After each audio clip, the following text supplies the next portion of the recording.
Check 1 2, check.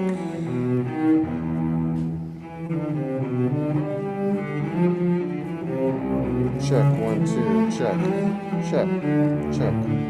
Check. Check 1 2.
Check 1 2.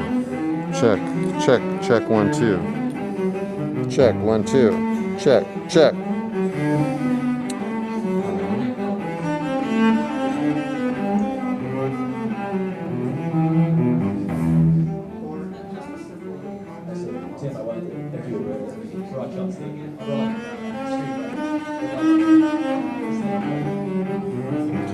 Check 1 2, check.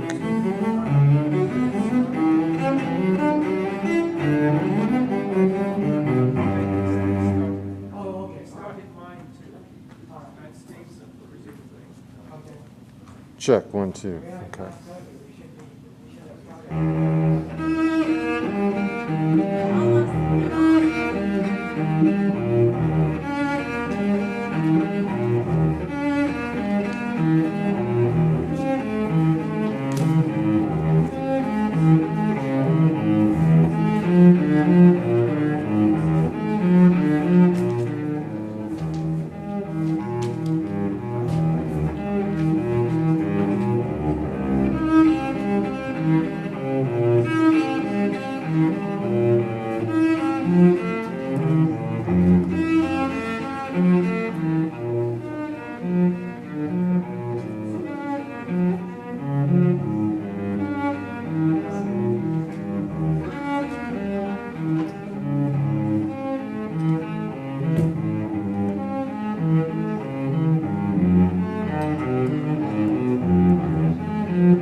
Yeah.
Good morning, everyone.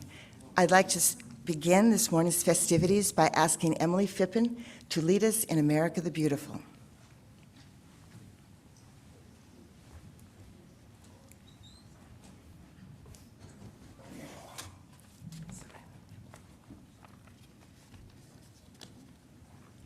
Please join me in singing if you feel so moved.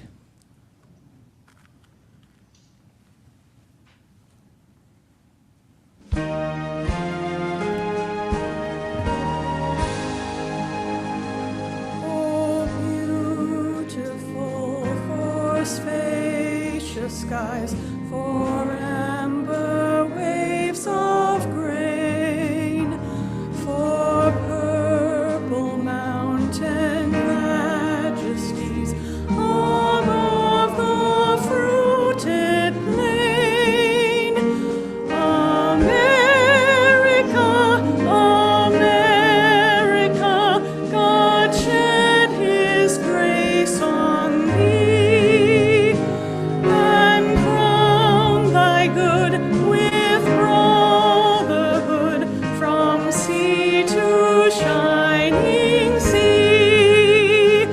Oh, beautiful for pilgrim feet whose stern impassioned stress, a thoroughfare for freedom lead across the wilderness. America, America,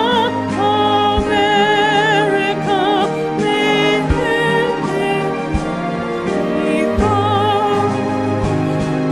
confirm thy soul in self-control, thy liberty in law.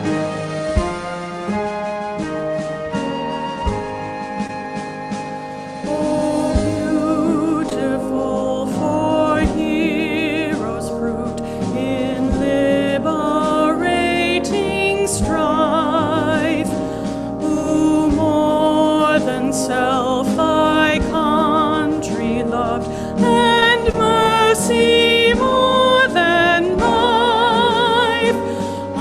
America, America, may God thy gold refine, till all success be nobleness, and every gain divine.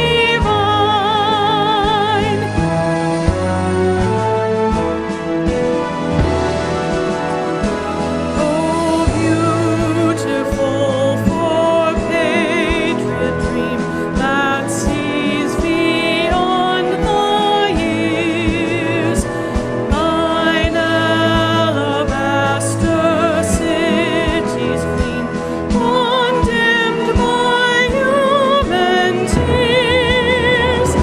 America, America, God shed his grace on thee, and crown thy good with brotherhood from sea to shining sea.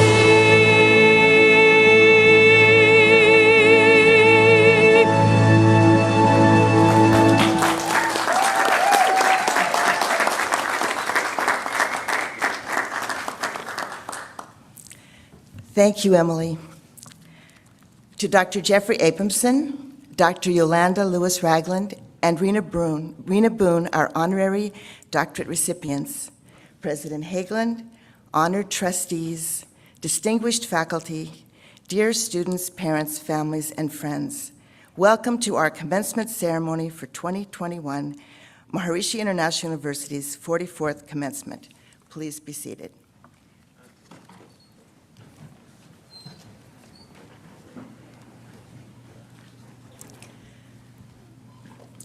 This year, we are graduating about 600 students. Our graduating students come from 49 countries, 147 from the United States, 79 from South Africa, 50 from Ethiopia, 49 Vietnam, 27 Mongolia, 27 Nepal, 27 Egypt, 26 Eritrea, 16 China, from Brazil to Uzbekistan, from Moldova to Cameroon, from Tanzania to Haiti. You will hear the countries named as each student receives his or her diploma. Our graduating class this year includes more than 78 students at our sister institution in Johannesburg, South Africa, Maharishi Invincibility Institute, who graduate with bachelor's degrees in business from Maharishi International University. They'll be graduating 2 weeks from now. 2 students will be receiving PhDs today, the highest academic degrees we bestow, one in management and one in physiology and health. Our congratulations to each and every one of you. These numbers give us an idea of the diversity of our student body, but it can't convey the creativity, intelligence, and dedication to excellence of our student body. I would like to echo Rod Eason and add to the list of your great qualities resilience, maturity, and the concern for the safety of others that you have shown during this pandemic year. Despite social isolation, you supported each other lovingly in the true MIU fashion. Let's take a moment to appreciate what makes this place so unique, the people, and their devotion to the expansion of their own consciousness and the creation of a better world. Our students tell us that when they first come to campus, whether it was on a visitor's weekend or after stepping off the plane from some very faraway place, they immediately recognize the special quality of the people of MIU, the staff, faculty, and students who welcome them with enthusiasm and love. And you, the graduating class of 2021, quickly became part of that vibrant community and made friends you will cherish a lifetime. As your time here is coming to an end and excitement about what lies ahead builds, you may feel a pinch at leaving the amazing friends you have found here and your Fairfield family. Take a moment to look around at the dear people who have made your experience at MIU so special. We celebrate your achievements and will miss you. Here, more than anywhere else, the university is expressed not so much in its buildings or facilities or even in its programs of study, but in its people, and particularly in the students. Everyone who visits here feels that. We are frequently asked, where did you find these amazing students? You found us, and we are so glad you did. We honor you for being the people you are. We honor you for what you have learned while you have been with us. We honor you for all the growth you have achieved during the years here. Growth of your creativity, growth of your intelligence, growth of your heart, growth of integration in your brain functioning, growth of your consciousness. You have become more yourself, more grounded in your unbounded self. The light of life shines even more brightly in you now. We're fulfilled beyond words to have the privilege of seeing this and to know that this growth will continue after you leave here. Whatever you do, wherever your life's journey takes you, long after you have forgotten the details of what you have learned, through all the changes you will undergo in your life, the inner light of life will shine ever brighter. Your own happiness in life will continue expanding, and the peace you radiate around you will continue growing in power. All the faculty would like you to know this. We are so grateful for the opportunity to teach you, for the opportunity to learn alongside you, for the opportunity to learn from you. We congratulate each and every one of you on this great day. Wherever you may go, whatever you may do, please keep in touch. Please stay connected. If you are leaving this community, please come back and visit. Please find more people like you and send them here. You are our joy, and we love you all so much.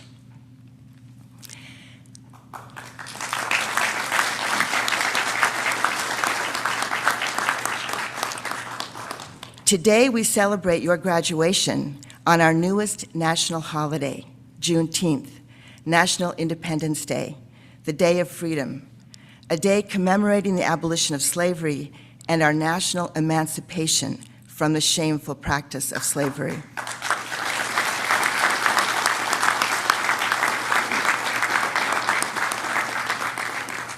It is also known as Jubilee Day, and I am jubilant as I introduce Rena Boone, who will introduce our 2021 commencement speaker.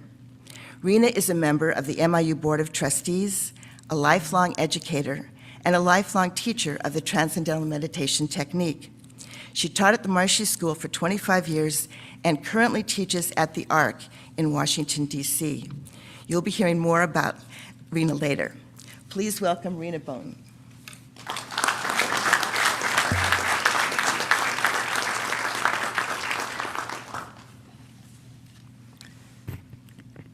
Good morning, everyone. It is my greatest joy to be here today, introducing to you your keynote speaker.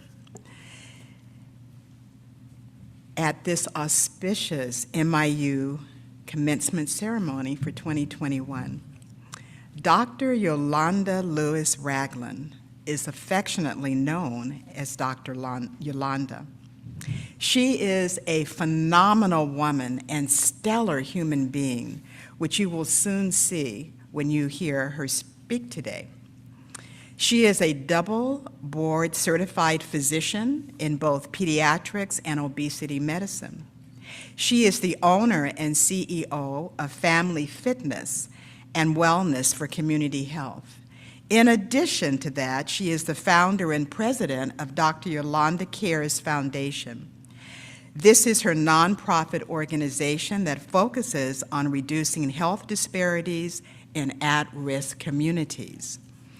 For almost 20 years, Dr. Ragland has lived and practiced medicine in one of the poorest and most traumatized communities in the nation's capital, gaining the trust and respect of the residents. Specifically, for the past 3 years, she has actively addressed heart disease in vulnerable Black communities through her annual Heart-to-Heart Red Carpet Affair. She has been educating families about the signs and symptoms of heart disease, giving them practical ways to address underlying issues that contribute directly to hypertension, heart attack, and strokes. Dr. Yolanda loves to collaborate, and she involved other partners to participate with her in the Heart-to-Heart Red Carpet Affair. I had the honor of participating with her each time over the last 3 years, sharing with the people in attendance the undeniable benefits of transcendental meditation on heart health. I absolutely love working with Dr. Yolanda because she knows how to put on an event. She is overflowing with artistic creativity and the right amount of pizzazz. She involved people of all ages, adults, seniors, teens, and children. They were singing, dancing, colorful attire, panel discussions, and demonstrations, all focused on giving knowledge and inspiring people to take care of their health. She is a best-selling author of several books on health, diet, and nutrition. Her latest book is Navigating a Triple Pandemic: Healthcare Workers of Color Confront Racism in America, Health Disparities in Medicine, and the Trauma of COVID. Before I tell you more about what she does and has accomplished and the awards that she has received, I want to tell you about who she is, how I experience her, and countless other people. When I first met Dr. Yolanda, we at the David Lynch Foundation had just opened our doors to our brand new meditation center at the ARC in Southeast Washington. The ARC stands for Town Hall, Education, Arts, and Recreation Campus. We are 14 partner organizations, all serving our under-resourced community. Children's National Health Clinic is one of the partner organizations where Dr. Yolanda is a pediatrician. After attending the introductory talk, she signed up to take the TM course. I felt honored to be her TM teacher. Being around her during the 4 days of her course, I quickly realized that I was in the presence of a great human being who was doing phenomenal work in the world. The qualities of having a brilliant, creative intellect, along with a loving, caring heart to guide her actions are the foundation for her success. She cares deeply for people, for humanity, and her actions show it. She is a proud mother of 3 amazing children and is also mentor for several youth organizations. Her passion and commitment to serve has her traveling on medical missions and health fairs throughout the Caribbean. Over the past year, she has been working closely with the David Lynch Foundation and the TM organization. She became a member of the board of directors of the David Lynch Foundation and has been working with the foundation to promote a study to teach TM to African Americans with hypertension. In DC, she serves as a member of the Black Coalition Against COVID. There's more. I don't have time to tell you all of it. I will end by sharing some of the awards and recognitions that she has received. Recently, the District of Columbia's Mayor's Office, the City of Baltimore, and the House of Delegates in the state of Maryland all issued proclamations to Dr. Lewis Ragland, recognizing her for the efforts that she put forth through Dr. Yolanda Cares Foundation and for her tireless and comprehensive work in vulnerable communities of color to improve the quality of health, decrease health disparities, and champion health equality for all citizens. Please join me. It is a great joy to present to you Dr. Yolanda.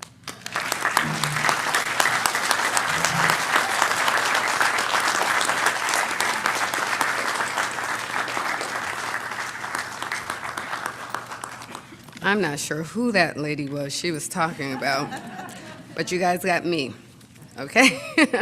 So, wow, this is amazing. I've been all around the world. I've actually lived on other continents. That's a long story. We'll talk about that later.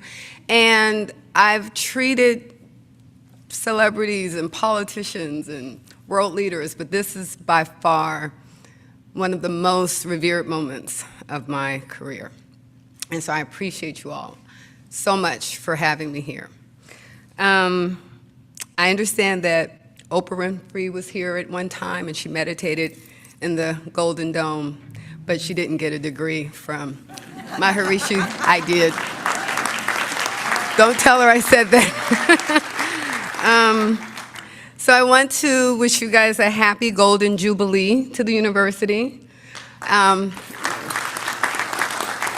And that's such a coincidence because I'm exactly happy Golden Jubilee age, so this was written in the stars. I want to start, first I want to just, some ground rules. I was told I have about 20 minutes for this address, and I know that that's a dangerous time frame in this group because 20 minutes, right, nothing to do, you're already taking your exams and passed them. And that's a temptation to slip into this mass meditation.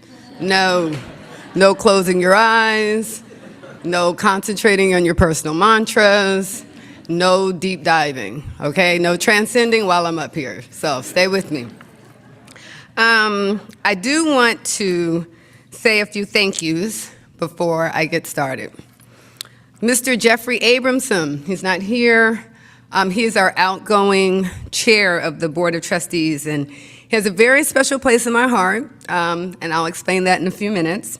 But to the new incoming, I'm on disoriented. I think I saw him here. Ed Malloy. There you go. To Mr. Ed Malloy, that's the incoming chair. Thank you so much for having me here. I'd like to also thank President John Hagelin for his vision and his tireless work for the university.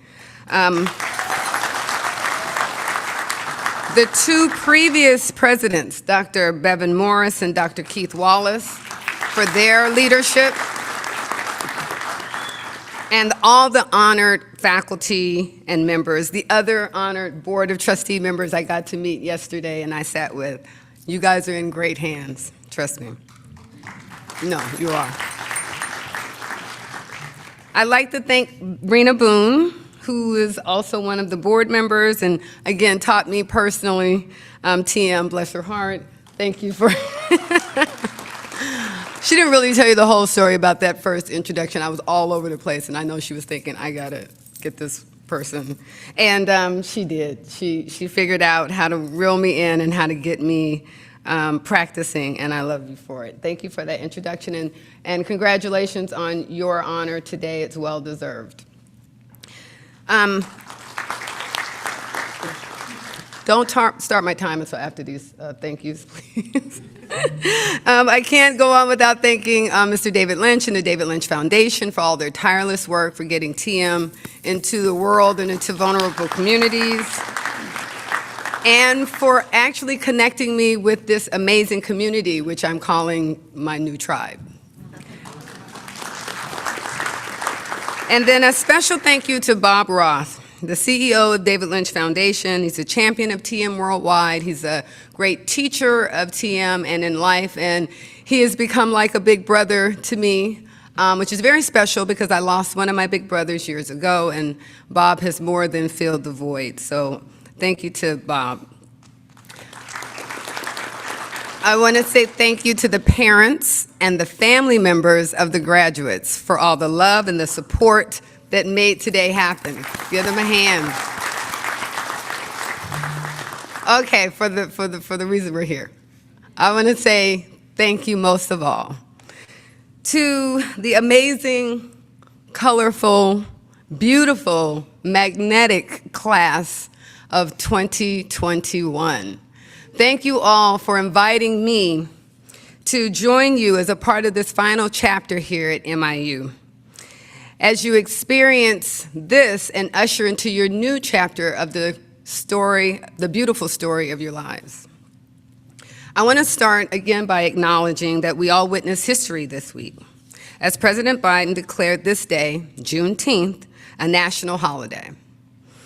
And that this act leads us, those who are aware of the significance that this day represents, to believe that this is the beginning of a true emancipation, not only of the slaves, of the descendants of slaves in this country, but the emancipation of truth and equality, and that sets this country free from a mindset that focuses more on what divides us than what connects us. I can only hope that this new national holiday is a symbol that our country is opening up and expanding its capacity to dialogue about the atrocities of the past and prepare for the real work necessary to strive for compassion, inclusion, and equality for all citizens on these shores.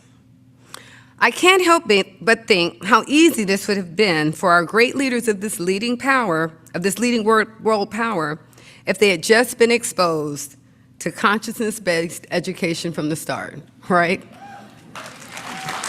Right? I mean, how brilliant a concept that this fine institution was predicated upon. That by using transcendental meditation to open up and expand the mind, we can develop the full potential of every individual. Transcendental meditation gives us a new definition of emancipation. It helps us rid ourselves of our limitations of our minds, the shackles placed on us from childhood traumas, rejection in society, from toxic ideologies and relationships. With TM, we break free from those shackles and embrace our creativity, our ability to learn, and to fully participate in this world. We transcend from all the noise, all the negative energy, all the adversity, into the true and powerful essence of ourselves. It is in this place that we see the beauty of who we are, the power that we harness, the connection that naturally exists between us and others and nature. This arrests the need for any group to claim superiority over another. When I acknowledge that I'm striving to fully experience my own unlimited potential, and at the same time acknowledge that it is your right and your mission to do the same for yourself, then we have a mutual respect and a mutual goal for our collective success. This is the best model for the world that we can offer. I'm telling you, you guys have it right here. And graduates, you have made already one of the wisest decisions that you could ever make in your lives just by attending an institution that put you and put your development at the center of all else. How brilliant you are. I'm serious. Much, much smarter than me at your age at this time, I promise you. But thank God I finally got it right. Thank God I was introduced to TM and all of its glorious benefits that helped me unlock and untap areas within me. See, it was about 5 years ago that TM came crashing into my life. Actually, it was me crashing in life and TM that saved me. I was working in Washington, D.C., where I still work now, as a pediatrician in a community known to be overwrought with crime, poverty, unemployment, truancy in schools, teen pregnancy, drug use and abuse, chronic diseases like obesity, diabetes, hypertension, and heart disease, trauma from domestic violence, and all of the pain and depression and frustration that accompanies heartache from being poor, out of work, failing in school, an ill-prepared teen mom or dad, the cycle of drug addiction, the loss of productivity from chronic illness, the shame of sexual assault, or being abused by a life partner or parent. This was the community I was called to live and work within. Maybe a remnant of my Peace Corps days where I was taught and truly believed that living with and learning from a community is the best way to help at the grassroots level. When you eat where they eat, shop where they shop, hear the same gunshots and sirens they hear at night, you really begin to understand where their trauma comes from, at least on a small scale. And it drives your compassion and your empathy into action. So there I was, working in this community and absorbing all of this trauma and pain each day and no outlet for it. At the same time, I was striving to make strategic moves for my own family. As Arena said, I have 3 children, and it was important to me to expose them to opportunities outside of this community that I chose to immerse them in. So in addition to their schoolwork, they were in every extracurricular activity or sport imaginable. Violin, trumpet, drums, ballet. They were in the Nutcracker each year, basketball, volleyball, track, swimming, the list goes on. I was managing, but I was miserable. Then the David Lynch Foundation brought TM to Southeast DC through the TM Center at the community center where my medical office was located, the ARC.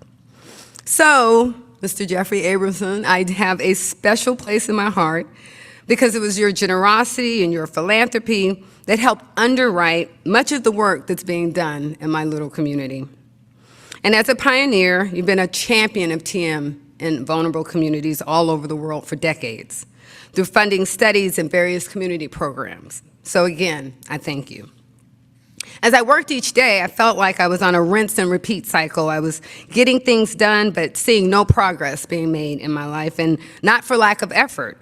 I had no clear direction. I was a successful physician in a community, well-liked and respected, and helping my patients navigate through a traumatic terrain, but I was being pummeled in the process.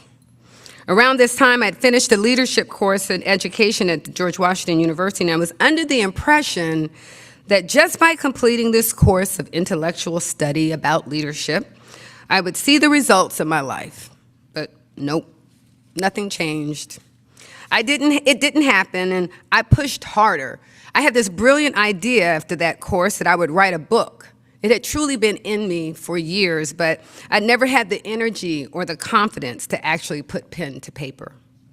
I finished the course, and now I had the tools and the audacity to write the book, but about a third of the way in, I hit a wall. I couldn't write anymore. I wasn't sure why, and I hadn't done anything different, so what on earth could be the problem? Then I realized that that was the problem. I hadn't done anything different. Both Thomas Jefferson and Albert Einstein were credited with the thought that in order to get something different results, a different experience, you have to do something unlike that which you're currently doing. So my dear friend and wise mentor and teacher, I love you, Rena, she and her team at the TM Center introduced transcendental meditation to the medical providers at the ARC. The David Lynch Foundation had offered scholarships for all of us to study, anyone who was interested. I was a skeptic at first. My initial thought was, how on earth am I going to fit anything else into my already overscheduled life? Community events, patient care, 3 kids, extracurricular activities, and I'm writing a book. Yeah, right. Me, sit down twice a day for 20 minutes. Not gonna happen. Well, obviously it did. and to my surprise, TM truly changed my life.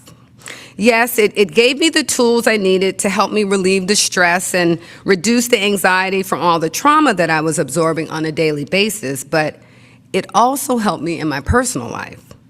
It helped me with the perception of feeling inadequate as a single mother.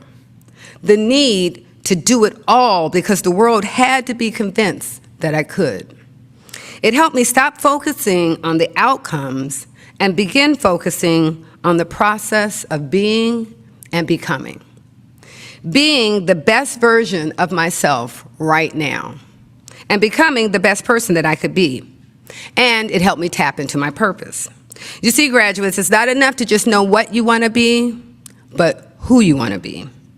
It's not enough to just want to accomplish something. You need to know why. It's not enough to simply want a collection of titles and positions, but it's your mission. It's your mission to find your purpose.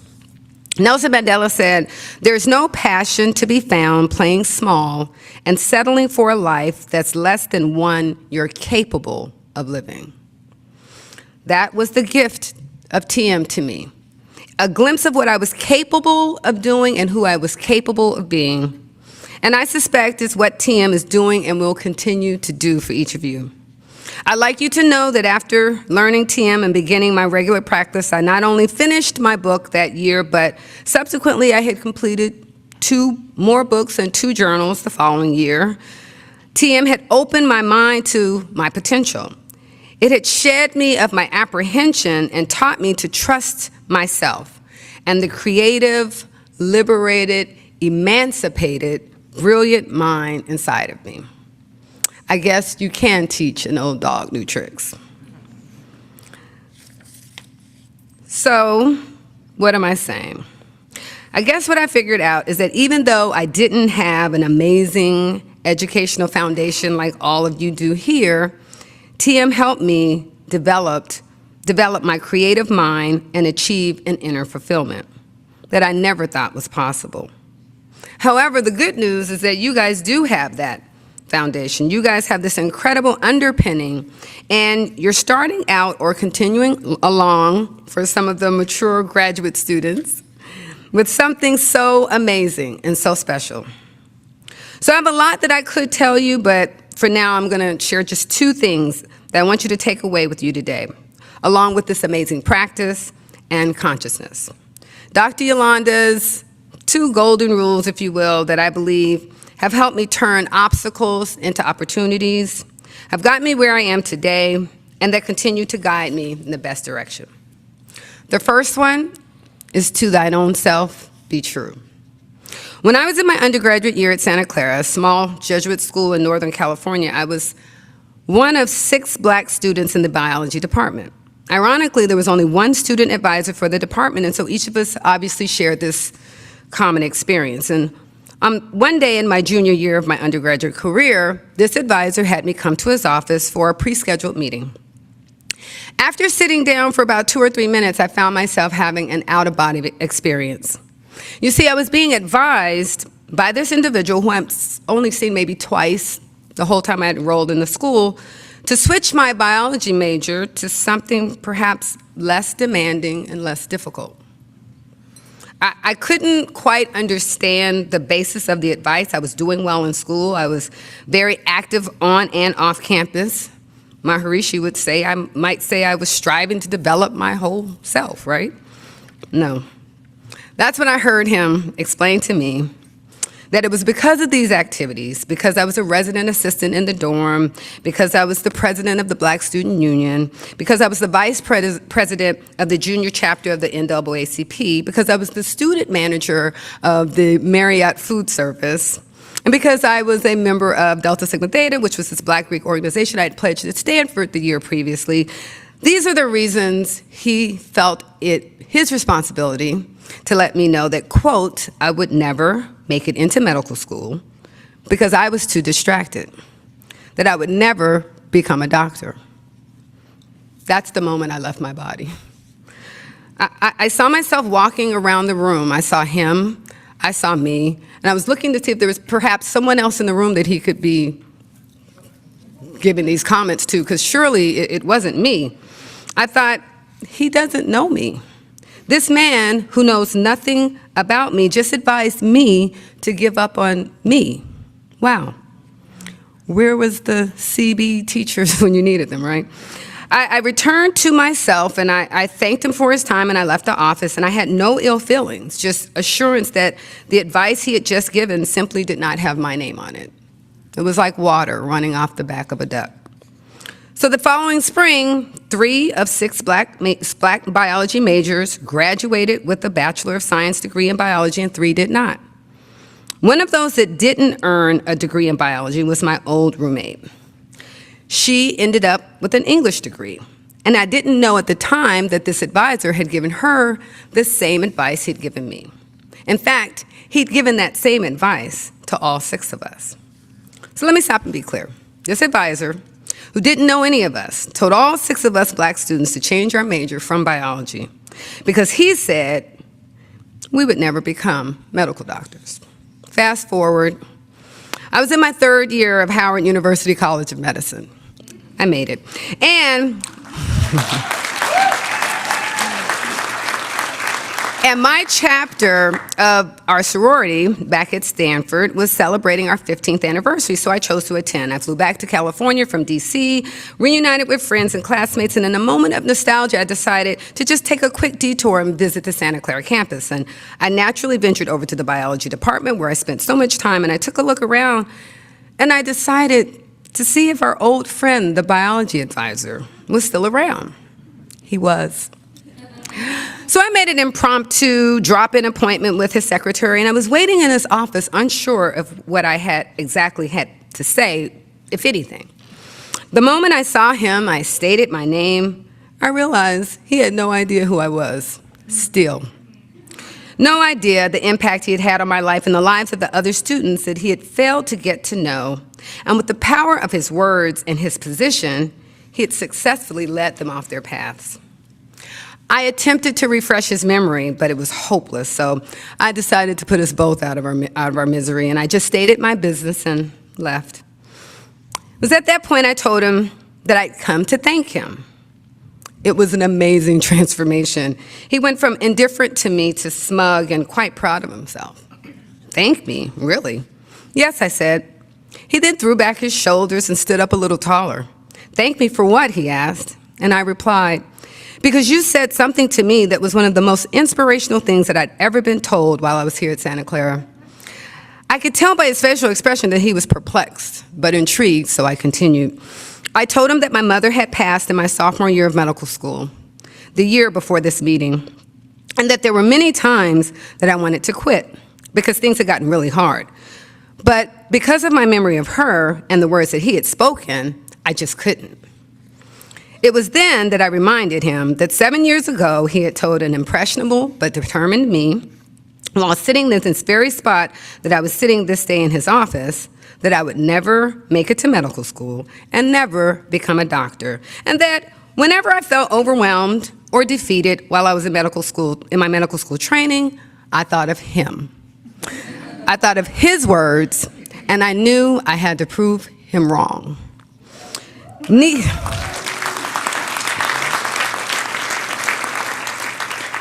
Needless to say, that was the end of our little talk. I turned, I walked out of the office, and I never looked back. Not sure to this day if he ever closed his mouth or unfurled his brow. What I understood, though, was that my mother, who did know me, who knew everything about me, I get really choked up right here, sorry, who knew that at the age of 12, I had decided and declared my intentions to be a doctor. She knew what I was made of. She knew what I was capable of, and she said that I could do it, and how dare I prove her wrong.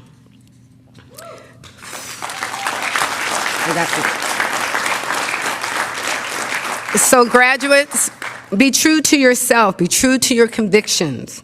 Don't let anyone who doesn't know you or know what you're made of attempt to define you or contain you.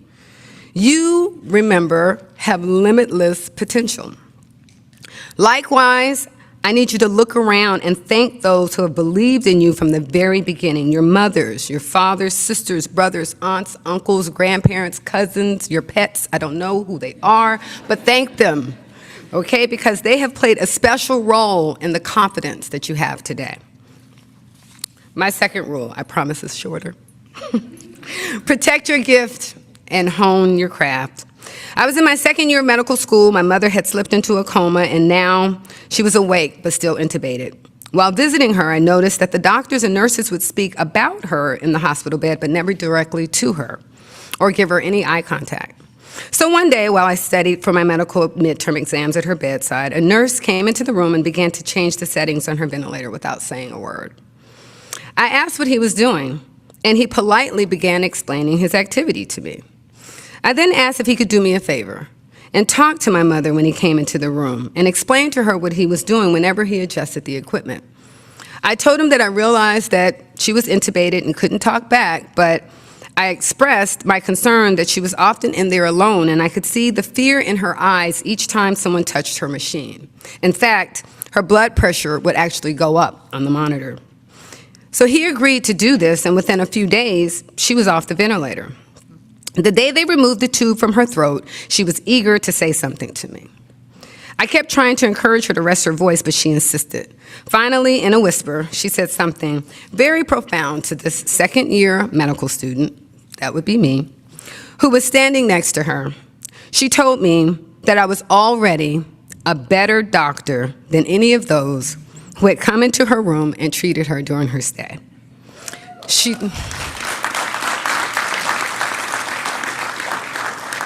told me as a tear streamed down the side of her face that I had a special quality. She asked me to promise to continue to see my patients as human beings and not as diagnoses or treatments. She said that I taught that nurse to see her that day, to really see her. And after he began to talk to her and with her, she remembered starting to feel the healing in her body. So graduates, know that you already have everything you need on the inside of you. Maharishi International University has set you on a path to hone your skills and develop your limitless potential. That's the key to success in life. Now, just continue on that path. Don't stop. I'm so excited to see what this world will look like in your capable hands. But remember, it's not enough to have passion for change. You need a strategy to make the change happen. I don't want you to walk around with some abstract awareness of how things need to change in your personal life or in the world. I want you to develop a concrete attitude and plan of action to accompany it. Although I've never met Maharishi, he must have been a great, wise, and caring teacher. That said, I do feel that I know him. I mean, take a look at this university. Take a look at you all. I would like to leave you with this quote on doing the impossible from Maharishi himself. It certainly rings true in my life. It reminds me of how I responded when that advisor told me I would never become a medical doctor. Impossible, the man said. Well, nothing is impossible if you want it enough. And if you have the knowledge and you have the tools to make it happen. 60 years ago, Maharishi said that he wanted to bring transcendental meditation to the world. Impossible, he was told. Well, he did it. And he said he wanted to create a better world, a healthier, more just and compassionate and peaceful and prosperous world for all. Impossible, he was told. But, well, look around.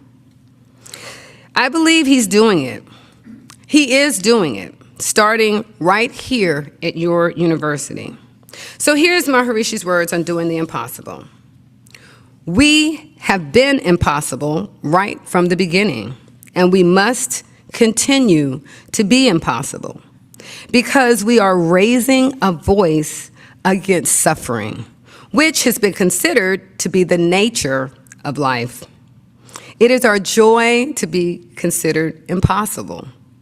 It is our greater joy to make the impossible a living reality.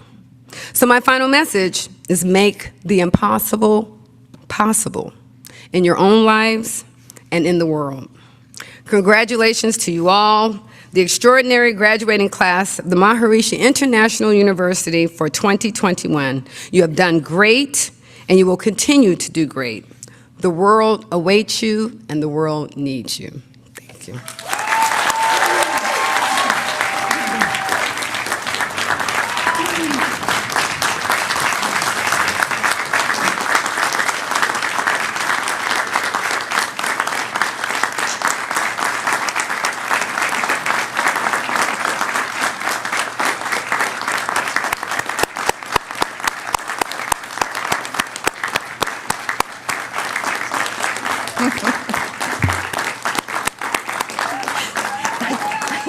They don't want to stop.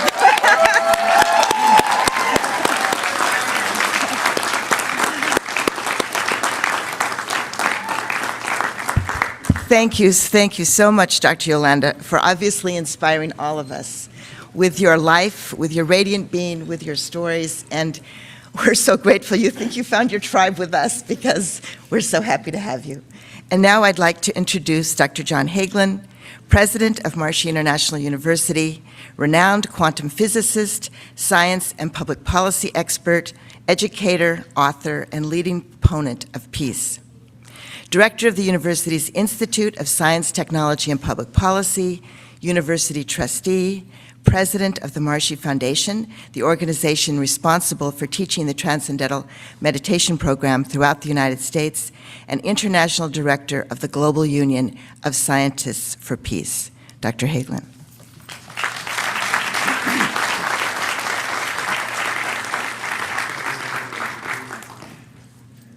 Wow.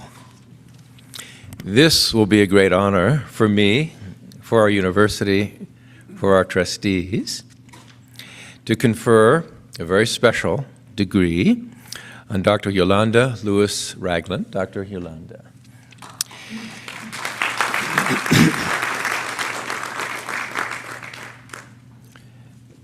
Dr. Yolanda, we honor you for your compassionate, lifelong dedication to serving your fellow human beings as a medical doctor. As a champion of health equity, you have devoted yourself to serving the underserved, to providing exceptional healthcare services to vulnerable populations and communities, and to closing the gap in healthcare disparities. Before going to medical school, you spent 2 years in the Peace Corps, working in West Africa on a variety of public health projects, a transformative experience in practical problem solving and personal resilience. You then attended Howard University College of Medicine, also working at Howard University Hospital in Washington, D.C., and earned your MD. As a double board certified physician in both pediatrics and obesity medicine, you have spent 20 years living and practicing in one of the most impoverished and traumatized communities of the District of Columbia, work that began with gaining the trust and respect of the community residents. Black communities are particularly hard hit by cardiovascular disease because of the higher levels of chronic socio-economic and environmental stress they endure. And to address this, you created the Yolanda Cares Foundation, a nonprofit organization that focuses on reducing health disparities in at-risk communities. Your foundation sponsors the annual Heart to Heart Red Carpet Affair, a fun, entertaining-filled evening that offers free screenings, educates families about the origins and signs and symptoms of heart disease, and provides practical tools for addressing the underlying issues that lead to hypertension, heart attacks, strokes, and death. As the medical director of Healthy Encores, a nonprofit organization dedicated to eliminating healthcare inequalities among vulnerable and underserved populations in the United States and throughout the Caribbean islands, you have effectively helped offer early detection, education, and access to medical resources in communities that lack the resources and services because of discrimination due to poverty, race, gender, age, sexual orientation, and religion. You also work as a wellness coach and weight maintenance specialist to combat obesity in children, teens, and adults. You have written 3 books that focus on nutrition for the entire family. Most well known is your best-selling book, Dr. Yolanda's Soul Food Therapy, How Savory, Organic, Unprocessed Living Food Saves Lives. You're a passionate advocate for global health. You have traveled the world leading health and wellness workshops, seminars, and retreats, and providing pediatric care in rural communities for international medical missions. As a community leader of the ARC in Washington, D.C., you've collaborated with the U.S. Peace Corps, the United Way, UNICEF, the World Health Organization, and the U.S. Agency for International Development, and you've helped advance the public health initiatives of the Department of Health and Human Services. In honor of your work as a community advocate, educator, researcher, and mentor, the District of Columbia's Mayor's Office, City of Baltimore, the State of Maryland's House of Delegates have all issued proclamations recognizing your achievements, praising your, quote, tireless and comprehensive work in vulnerable communities and communities of color to improve the quality of health, decrease health disparities, and champion health unity for all citizens. You are also tackling another kind of diversity. We see this clearly expressed in your newest book, Navigating a Triple Pandemic, Healthcare Workers of Color Confront Racism in America, Health Disparities in Medicine, and the Trauma of COVID-19, a #1 new release on Amazon in 2 categories for several weeks, distinguishing you as a thought leader on racism in medicine. Along with all your medical work, you're a dynamic member of your church. You mentor several youth organizations. You serve on the board of the David Lynch Foundation as a strong advocate of transcendental meditation, as a foundation for health and wellness. All of this, by the way, is on her diploma, which you can get in the bookstore. And you are the proud mother of 3 children. Ever since childhood, you have believed you could achieve anything, and your life has been an unfolding testament to that deep and passionate conviction. You have touched many thousands of lives around the world, bringing your healing touch to a world sorely in need of healing.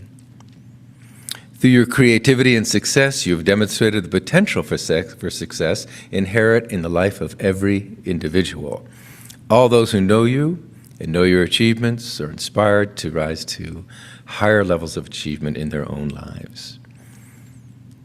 It is the joy and pride of our community to honor you as one who lives such high ideals in your daily life and who is such an inspiring example to people everywhere.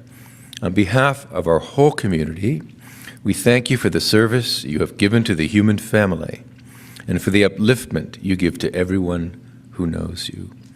We wish you an ever-increasing success and ever-increasing joy and fulfillment in your own life. With admiration and gratitude from the entire MIU community, presented this 19th day of June of 2021, by the Board of Trustees of Maharishi International University. The Doctor of World Peace, the Doctor of Science, honoris causa. Congratulations to you.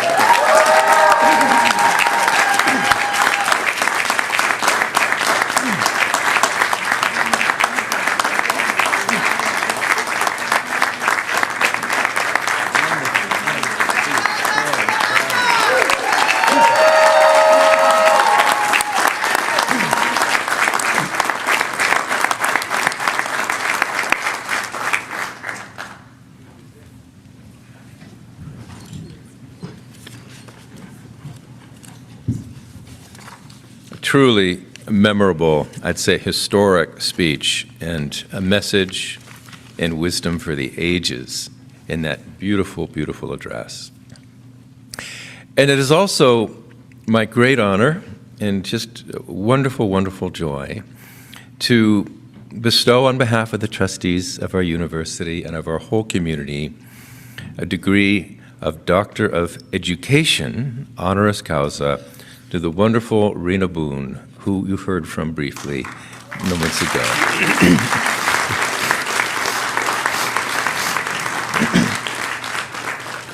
In the interest of time, I will be brief about this, but a lifetime of achievement and service such as this really deserves a ceremony of its own. You, Rena Boone, are a master teacher, one of those cherished souls dedicated to educating future generations. And fortunately for those future generations, early in your life you found consciousness-based education, enabling you to guide your students on the path to developing their unbounded inner potential. Early in your career, you learned how to give the most valuable knowledge any teacher can give to another human being, the knowledge of how to transcend. This was when you trained as a teacher of the Transcendental Meditation program in Ethiopia in 1973.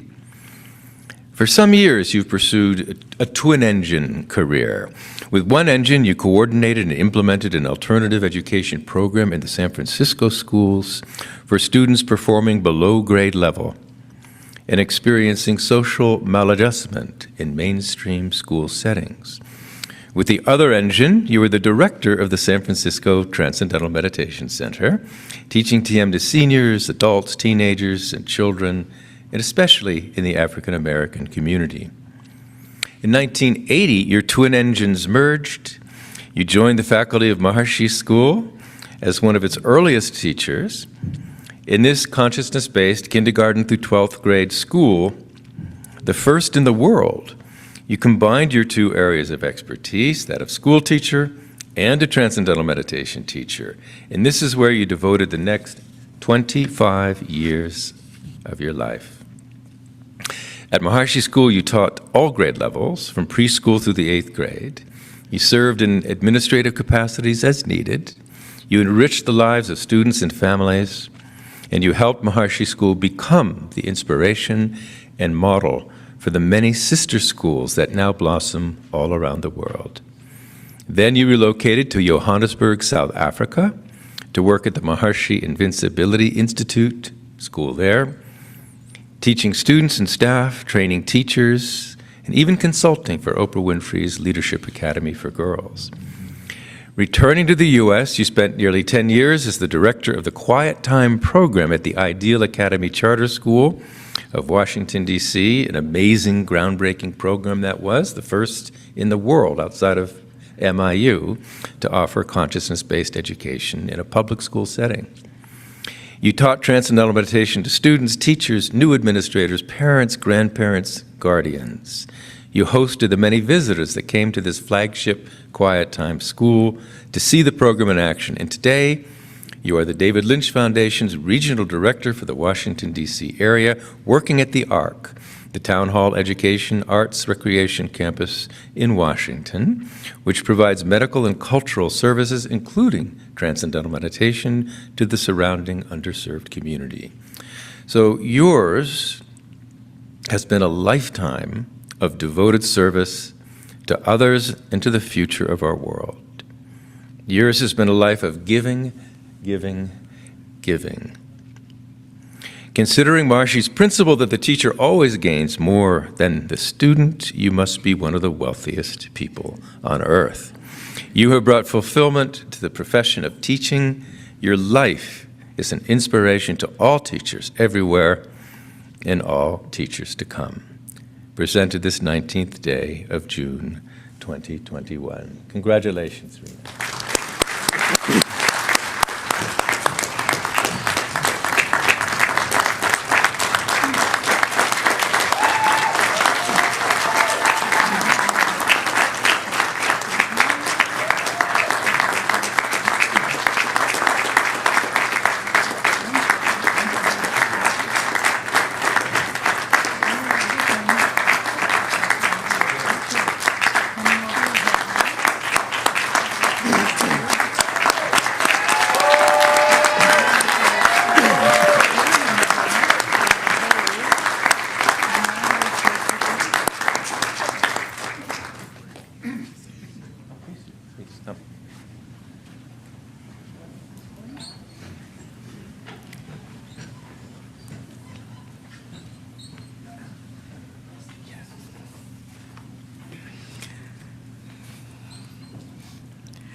Standing before you today, receiving an honorary doctorate degree is one of the greatest moments of my life. I would like to share with you why I say this. Over the 25 years that I lived in Fairfield performing my duties as a Maharishi school teacher, I attended numerous commencement ceremonies at MIU.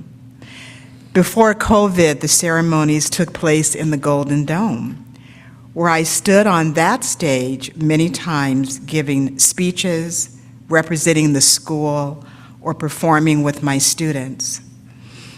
Two special occasions stand out in my mind when my own two sons, Jeevan and Rama Hall, graduated from MIU 10 years apart from each other. I was so proud and grateful at that time as a mom for my children to have gone through this consciousness-based education system from preschool through 4 years at MIU. It was always so uplifting to see the faculty and students like yourselves today march in with caps and gowns on, just like today, knowing that achievement for everyone, for both students and faculty, was being acknowledged.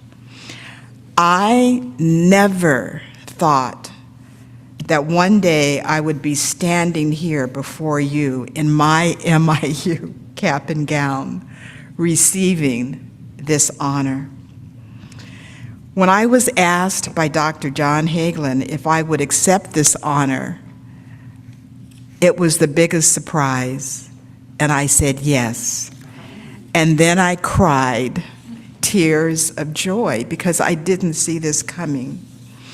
And yet it is happening today. This is so special because it represents my whole life that has led me to this moment.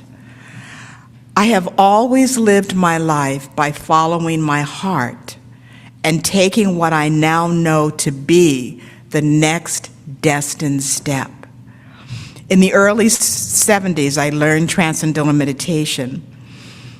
I had at that time, before I learned TM, such a deep longing to go within, to go inside. I knew that there was more to life than suffering, and I had become a seeker of knowledge and truth. I had lived a life filled with what we call today adverse childhood experiences, and I was seeking relief from that stress. I met Maharishi in 1971 and was inspired to become a teacher, a TM teacher. I am so grateful to have attended the teacher training course in Ethiopia, where Maharishi asked all of us to go out into the world and end suffering. In 1980, I answered yes to the call to come to Fairfield, Iowa, to help create a super radiance community to help uplift the consciousness of the nation and the world. I remember him saying that we would be rewarded on every level. Today is the supreme fulfillment of Maharishi's promise. I came here and I found the fulfillment of my Dharma to be a consciousness-based educator. I always knew that I was in the right place at the right time because I had taken a destined step. And that's what you all have done. And I encourage you to continue in your lives to take those destined steps, to listen to your inner prompting, that inner knowingness that there's always something more, and there's always that next step to take. After my second son graduated from MIU in 2007, I knew that there was a next destined state and that there was more, a next destined step. I followed my heart, went to South Africa, Jamaica, Hartford, Connecticut, where I worked in a quiet time program, and finally settling in Washington, D.C., where I have been for the last 11 years, working for the David Lynch Foundation in the nation's capital.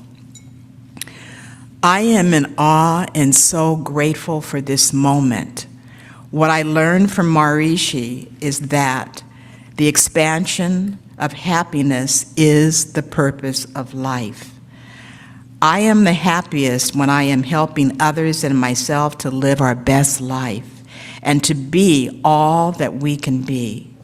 When I teach someone transcendental meditation, I know that I am giving them a way to experience both inner and outer fulfillment.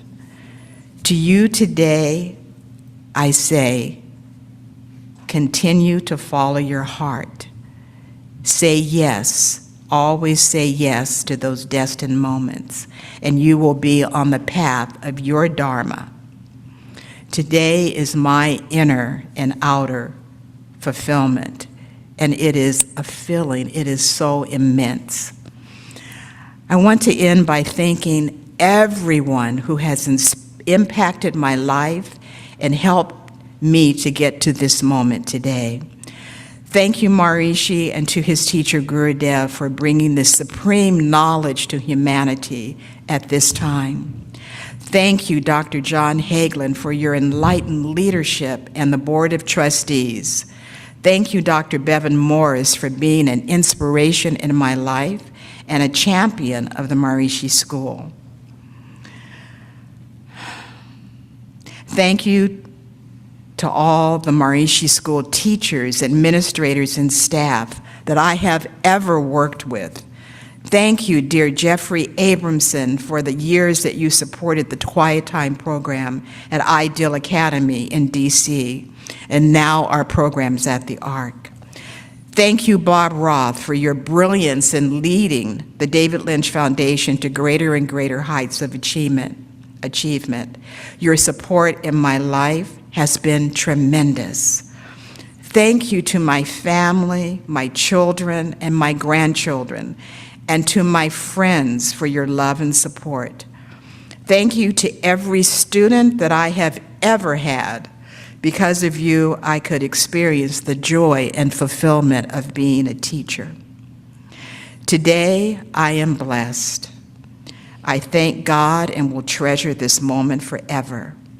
and I can't wait to see what is coming next. Thank you.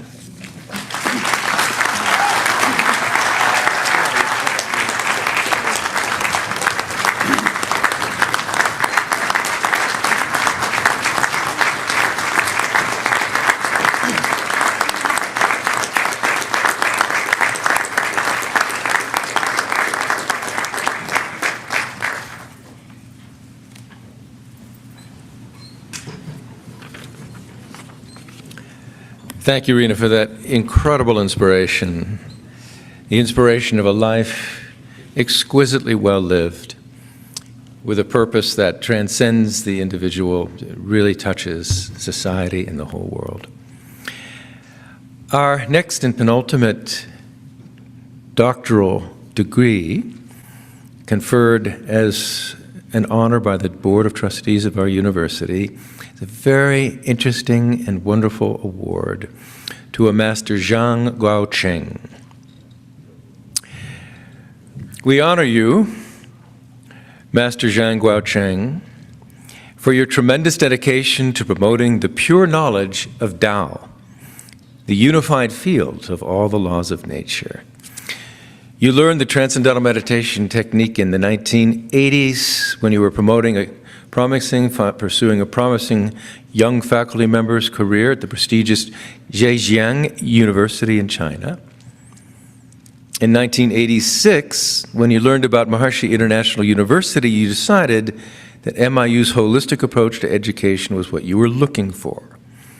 Without hesitating, you left your promising university job and you traveled to Fairfield, Iowa, where you came here to study as you enrolled also in our computer science master's degree program.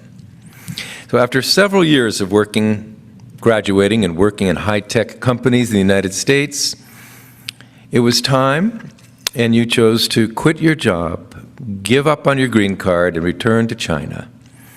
You launched on a new mission, revitalizing the important southern sector of Taoism in China, which had almost died out.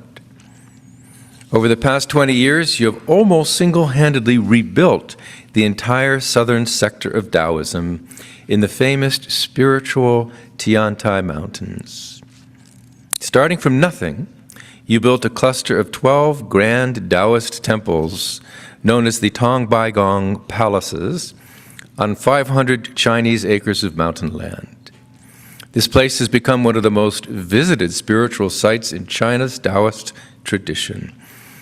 Because you are also an I Ching master, many government and business leaders have visited you at your mountain in Zhejiang seeking your advice. In recognition of your unprecedented achievements in 2017, you became the General Secretary-elect for the World Federation of Taoism. You established the first Taoist college in Zhejiang province, training thousands of graduates to follow the tradition of Tao and create peace and harmony for the world. You eloquently expound the principles that all religions are rooted in the unified field at their basis, which in China is understood as Tao, the unified field of all the laws of nature. As you have said, when Tao is present, world peace will prevail. For your contributions to your Taoist tradition, to education, and to world peace and harmony, we honor you, we thank you, and we award you this highest MIU degree with our heartfelt best wishes for even greater successes in the years to come. Presented on this 19th day of June, 2021, by the Board of Trustees of Maharishi International University. You're down.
Thank you, President Hagelin. What a great honor. Thank you. Dear Chairman Jeffrey Abramson, dear President Hagelin, trustee, faculty, class of 2021, distinguished guests. It is with great honor and joy that I accept the honorary doctorate degree of computer science from Maharishi International University. When I arrived at MIU in late 1986, I was deeply touched by the genuine care and friendliness that MIU leaders, faculty, and staff gave us. More than 30 years later, I still remember dearly MIU's enlightened President, Dr. Bevan Morris. I was honored by Dr. Morris' visit in our mountainside in 2012. I remember clearly. The most fascinating core course of physics taught by Dr. Hagelin about the unified field of all the laws of nature. Many thanks to Dr. Greg Guthrie, Dr. Keith Levy, Dr. Bruce Lester, and all professors for teaching us. I still remember the happy hours we international students enjoyed at the home of Dr. Skip Alexander and Dr. Vicky Alexander. I also want to thank my classmate, who is a dear friend of mine, Professor Yunxiang Zhu. In the past many years, Yunxiang Zhu kept me updated with the development of MIU. I feel I have never left MIU.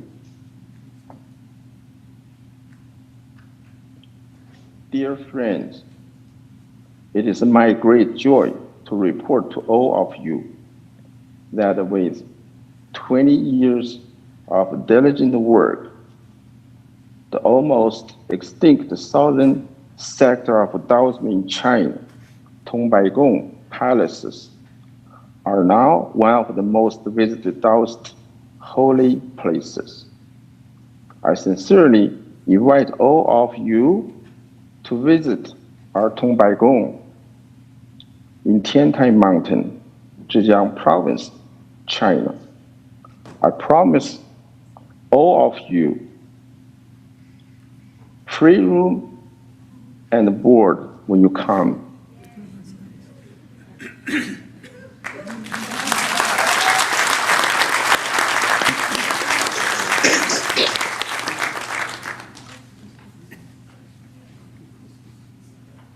Stay as long as you want.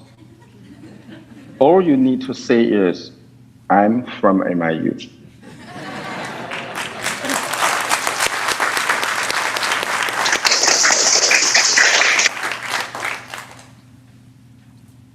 Not ask you to show your faculty or student IDs.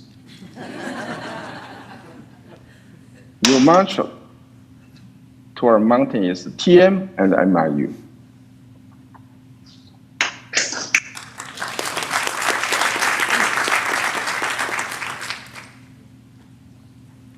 When you do come, you will enjoy our daily practice of meditation and chanting. you will enjoy our delicious vegetarian meals. Does this sound like a China's MIU?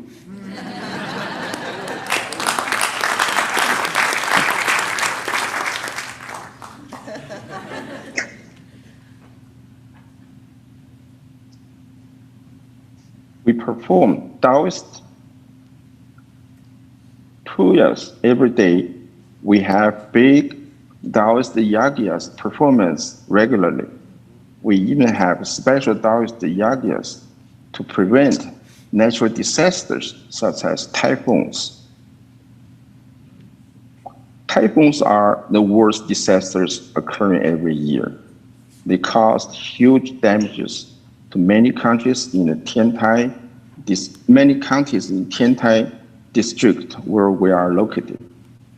But in the past 17 years, since the revival of Taoist practice of meditation, chanting, yagyas in our Tongbaigung palaces, the yearly typhoon miraculously disappeared in the entire 6 counties of Taizhou district. The most dramatic event happened 2 years ago. A once in 60 years huge typhoon passing through entire Taizhou district with damages in surrounding counties, but did not touch anything in Tiantai County, where our Tongbaigung is located.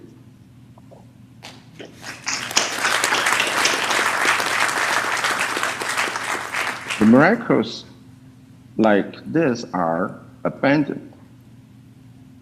Ever since we started Taoist practice again, as you already know, the Maharishi's Vedic knowledge and practice have produced all of these miracles in the past many decades. Maharishi's Vedic knowledge is the knowledge of Tao.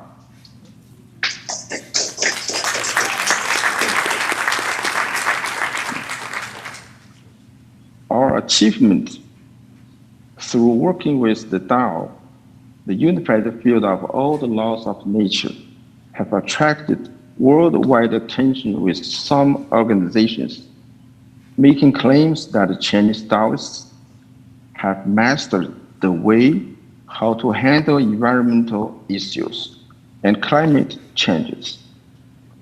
World environmental organizations and the world leaders began to invite us to their forums and summit meetings. In July 2015, I was invited to Paris to give presentation in the Summit of Conscience on Climate by President Hollande of France. He organized summit to prepare for United Nations Climate Change Summit late that year. He warmly greeted me and was very fascinated to hear that there is a natural solution. In April 2017, 2 of my colleagues and I were invited to meet Prince Philip of England in his Windsor Castle. Prince Philip was very interested in Taoist approaches to handle eco and environmental issues. He commented that Chinese Taoism focused on the unity of human and nature. Taoist practice provides a good solution to environmental protection and eco-civilization. Recently, a Catholic bishop from New York proposed to work with our Taoist association to tackle the worldwide issues. The world is united now. We're united as one to protect our only home, planet Earth.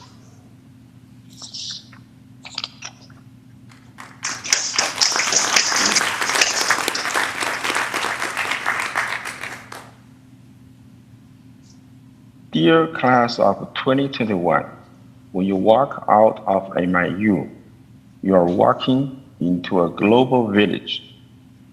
You will find out immediately that the world is true our family. In this global village, anything happens in any part of the world has a great impact on other parts of the world. I'm happy that MIU's education has already provided you a global vision. This is the best time of our human history. It is also a very challenging time for the survival of humankind. Today, instead of telling you what you should do, I will simply ask you, what are you going to do? As a conclusion, I would like to quote former US President John F. Kennedy with the Taoist fine tune. Ask not what the global village can do for you. Ask what you can do for your global village.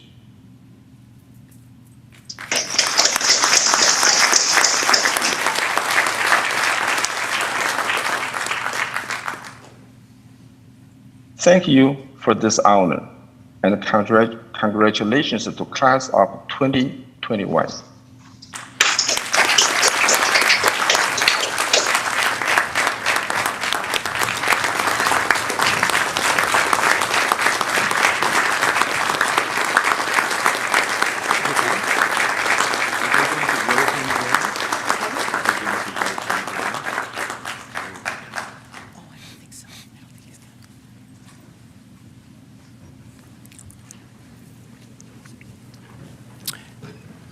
Thank you very much, Master Zhang, for that very inspiring and wisdom-filled story of the principles of success, and for your incredible work of the revival of one of the world's truly great traditions on earth, one that is absolutely saturated with the unity of life, of Vedanta, of the Vedic wisdom as well. Very beautiful. And finally, in this connection, it is, I'd say, a unique fulfillment to offer this, our last degree, in this case, the degree of the Doctor of World Peace, honoris causa, bestowed on Dr. Jeffrey Abramson by the authority of the Board of Trustees.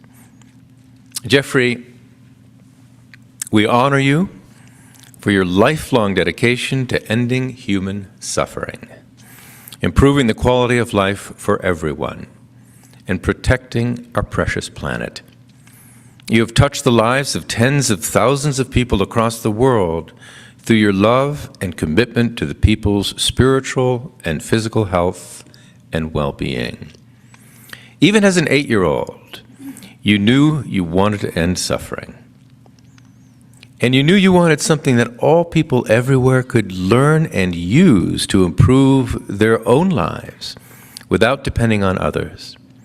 Even at 8 years old, you understood that change begins within. 12 years later, at the age of 20, you found Transcendental Meditation. And under your direction, the Tower Companies, founded by your distinguished father, Albert Abramson, has become an award-winning leader in green building. You have inspired the building industry to adopt green building and technology. Tower has won many, many city, county, state, and national awards for this. At the same time, you have leveraged the power of transcendental meditation all over the world. You have supported educational and peace-creating projects in Uganda and South Africa, in Israel, in Gaza, Lebanon, Syria, in Armenia and India, in Italy and Canada and the United States. Through the Rona and Jeffrey Abramson Foundation, you have made Transcendental Meditation available to vulnerable populations, particularly women and girls, in many parts of the world. As a founding trustee of the David Lynch Foundation, you provided the leadership and support that led to its global success. Within that foundation, you created the Rona and Jeffrey Abramson Center for Peace in Washington, D.C., dedicated to preventing conflict and violence and promoting harmony and peace in war-torn regions. You're a genius of strategic and political and philanthropic investment.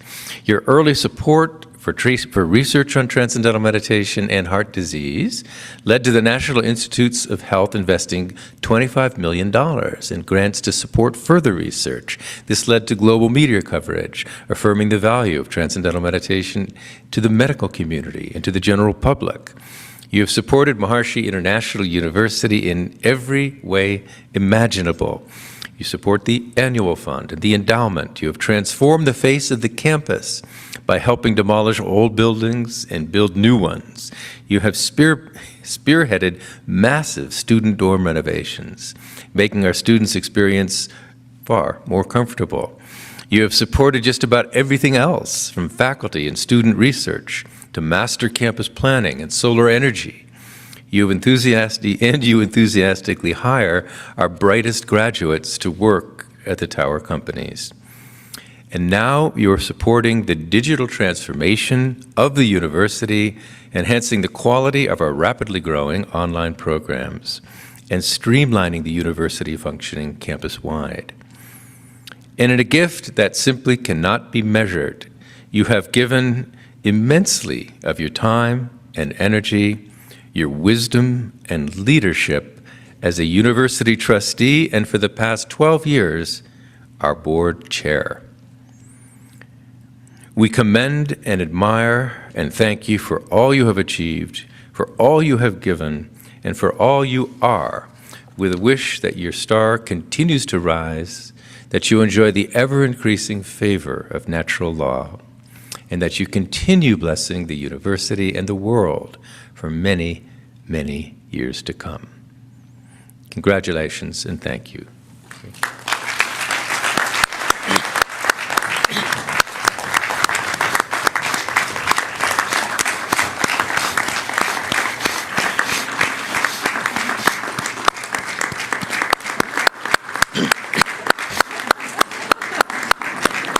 Performing this acrobatic act is Michelle Flo, an incredible master organizer and CEO of the Jeffrey and Rona Abramson Foundation, who's been immensely helpful in her own right. Congratulations.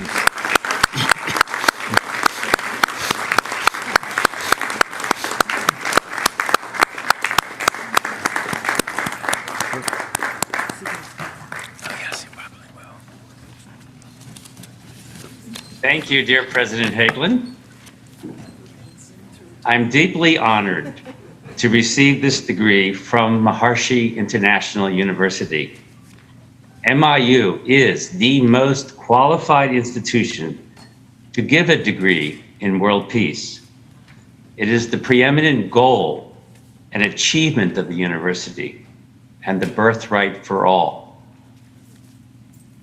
To share the same award given to my father, Albert Abramson, in 2006, deeply touches me, and by doing so, maintains his legacy for a world at peace that he selfishly wanted for all.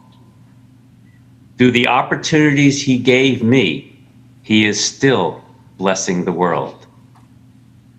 I was there when we all assembled in Washington, connected to MIU and the international movement. It was really a world event to honor him. I remember it like it was today. He rose to the podium, beaming, lifted by the words of this degree. He smiled with that special feeling of achievement and contentment that comes when your life's pursuits are recognized and honored. He spoke of peace and happiness, his own journey to that goal, and the work he supported along the way. He sincerely thanked MIU for sharing that vision for the world. He told us that peace and happiness, love and laughter we all had as kids should never be lost. Childhood was a magic time to bring into every moment of our adult life and live the happiness, freedom, and wonder we all had as children. Maharishi and Gurudev wanted peace for the world. They dedicated every breath to share this knowledge of the Veda and the Himalayas to those who would come forward.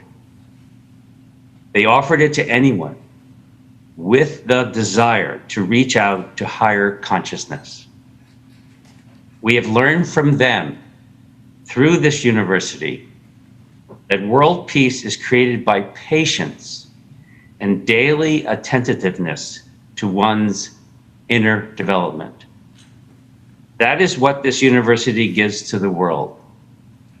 But those who seek world peace find their own calmness and not engage in the daily narrative that echoes around the world.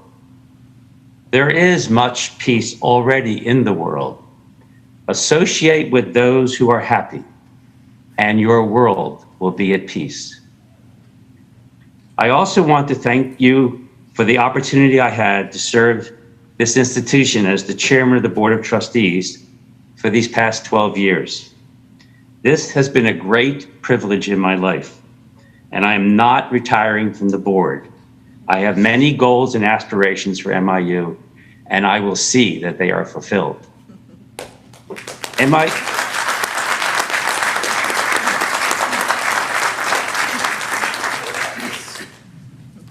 MIU's board is now under the esteemed leadership of Ed Malloy and Vice Chairs Lara Wegge and Dr. Tom Stanley to thrust MIU into its second year. To our graduates, lead by your own goodness with bold initiatives, and miracles will happen in your life. I am proud of all of you. Maharishi International University creates pillars of peace and happiness. Society follows leaders like you that propel it forward, raising the dignity of all. Thank you all again. Congratulations to all our honorees. Peace will come. It will come.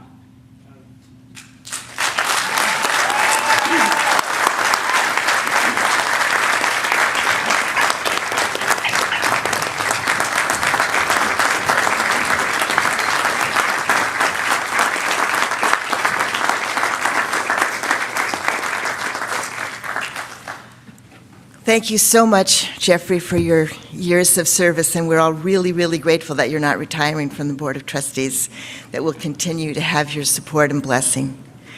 I'd now like to call upon Jessica Morrow, the valedictorian of the class of 2021.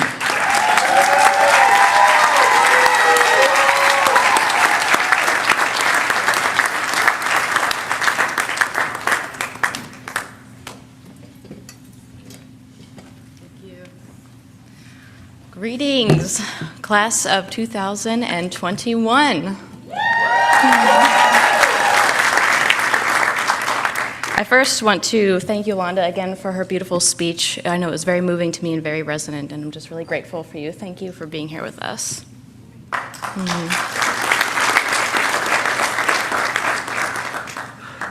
So I first want to acknowledge everyone and all of the hard work, dedication, and perseverance that it took to get to this very point in time, especially through some very uncertain and unique challenges that the world faced.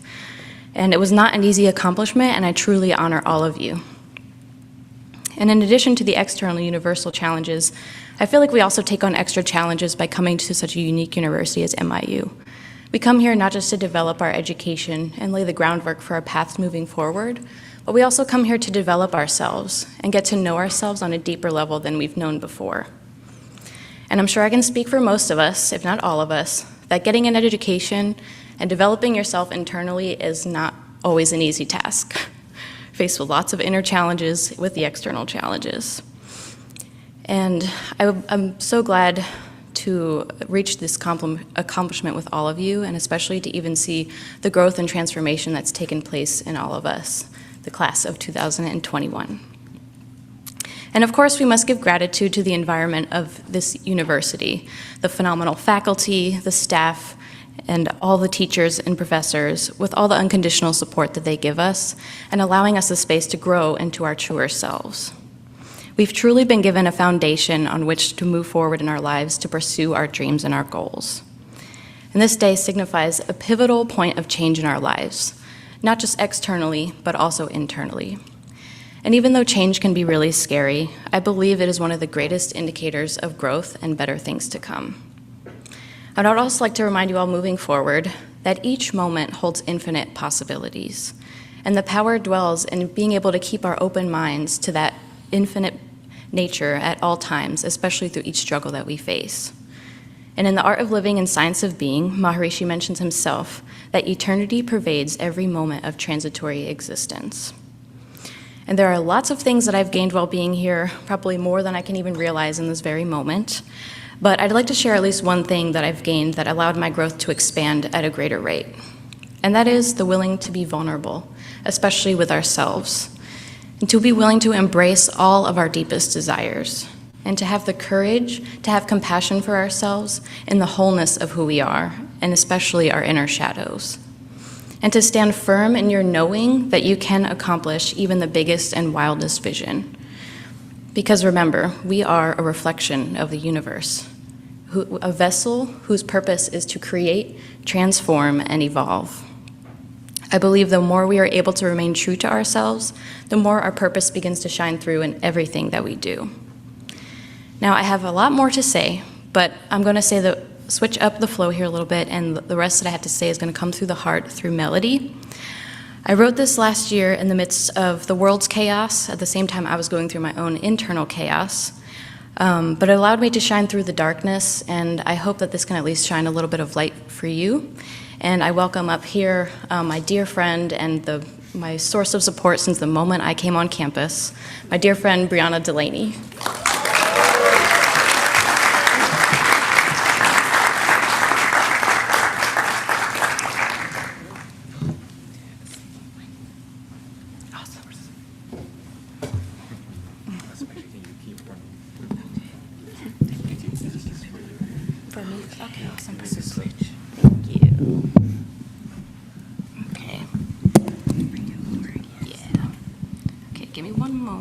As I make sure we're all in tune. Okay.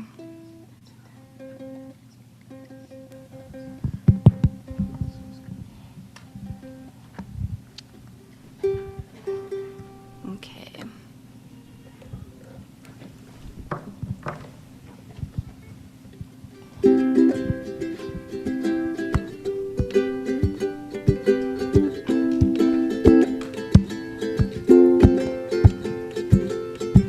Where did my mind go?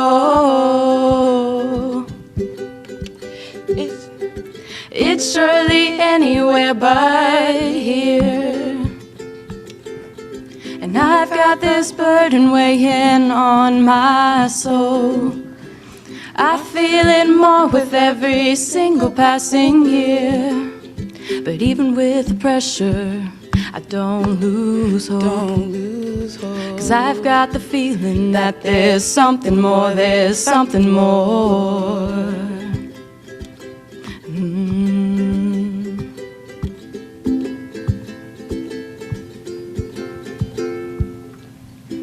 When the time comes and the present is changed, the world that we thought has all been rearranged. A new chord we are playing, though the game clock keeps swaying. Our thoughts hard to grasp, we're finding the real purpose.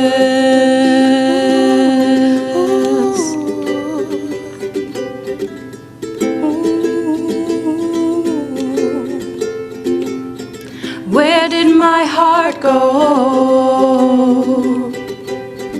It's been so timid, yes, from fear. Yet I've got this burning deep inside my soul. I wanna break through and open up sincere. 'Cause even with the pressure, I don't lose hope, no I don't. 'Cause I've got the knowing that there's something more, there's something more. There's something more.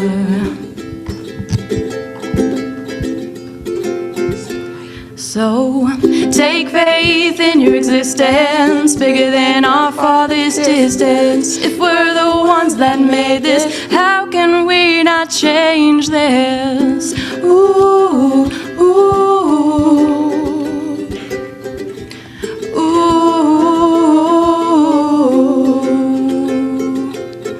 This life is only a piece, so we may find a release. I assure the pleasure to come. It is all right, yes, we all are one.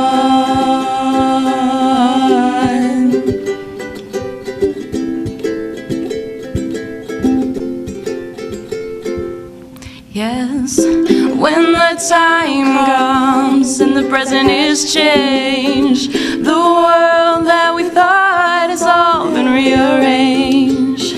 A new chord we are playing, though the game clock keeps swaying. Our thoughts start to pass and we find our real purpose. Yes, yes, we find our purpose. Ooh, ooh, ooh.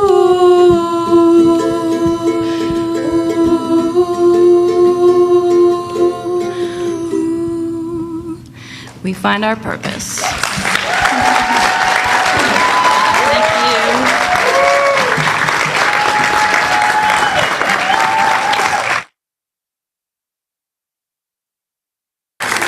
Thank you. Thank you.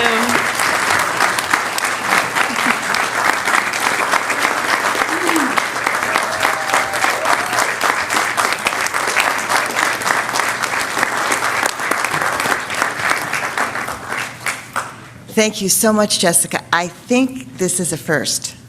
I think it's our first singing valedictorian speech, but it was really beautiful. Thank you so much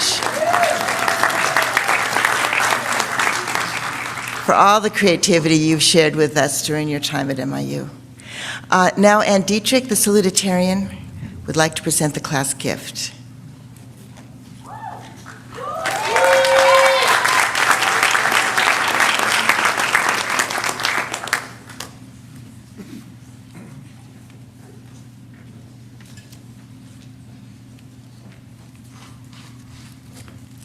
Thanks, Vicki. Jager Dev, President Halen, Dr. Lewis Ragland, trustees, faculty, student, parents, family, and friends. Good morning and congratulations to the MIU graduating class of 2021.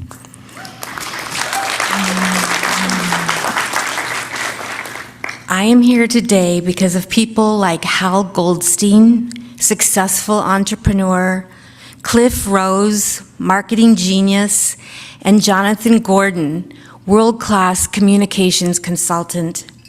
These individuals are sharing their knowledge and experience with MIU students as a way for them to give back to Maharishi for his great gift of knowledge to them.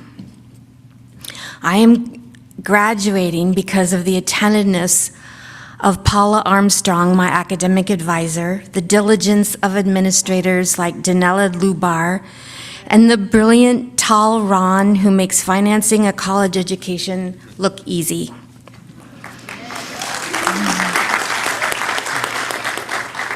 Most of all, I'm here because MIU is the best place I know of to nurture the fine feeling level and to develop the emotional intelligence necessary to fulfill my desires.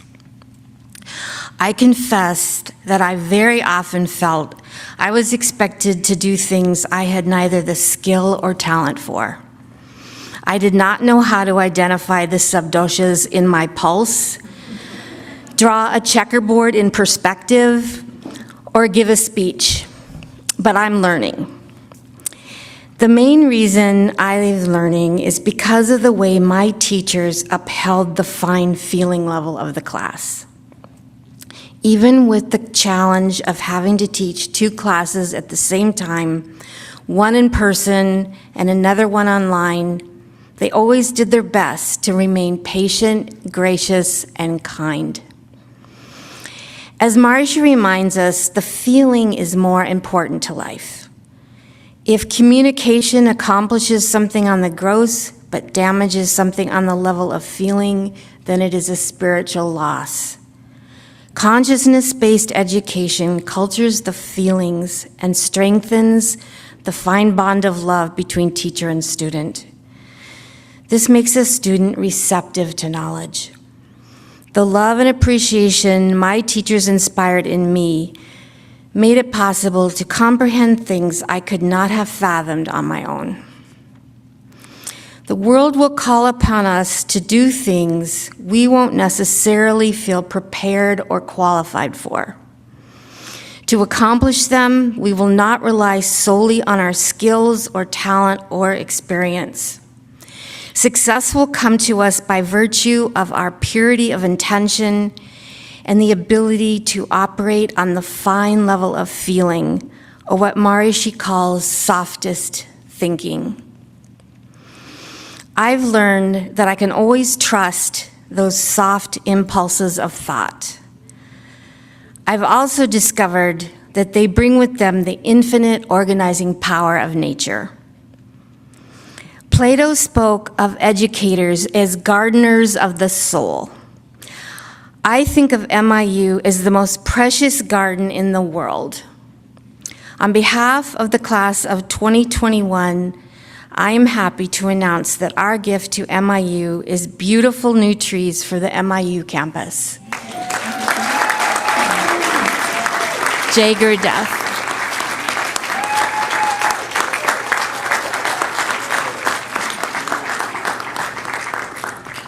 Thank you very much, and I know that future generations of students will appreciate this gift from the class of 2021. Thank you for all of them and from all of us. Now, for the moment you've all been waiting for. Trustees, it is my privilege to report to you that the candidates here assembled have qualified in all aspects by successfully completing curricula offered by Maharishi International University and have been recommended by the faculty and board of trustees to be awarded appropriate degrees in recognition of their academic accomplishment. Now I will read the text of the Maharishi International University diploma. Maharishi International University, by authority of the Board of Trustees, hereby confers upon your name the degree of Bachelor of Arts, Bachelor of Science, Bachelor of Fine Arts, etc., etc. In completing your program of study at Maharishi International University, you have gained knowledge and experience at the forefront of your chosen field, and you have discovered that this knowledge is an expression of nature's universal intelligence, the unified field of natural law, which is your own self.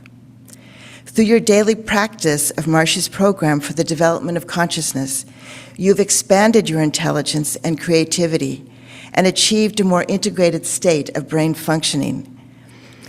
And you are growing rapidly toward the highest level of human development, enlightenment, life spontaneously in harmony with natural law, with the ability to fulfill your desires easily. During your studies, you have also contributed vitally to creating peace, positivity, and harmony on our campus and throughout society. May you enjoy the highest level of fulfillment and success, achieving your personal aspirations and helping to create a better world for all. I'd now like to introduce Dr. Craig Pearson, Vice President of Academic Affairs, to announce the undergraduate students who are receiving degrees.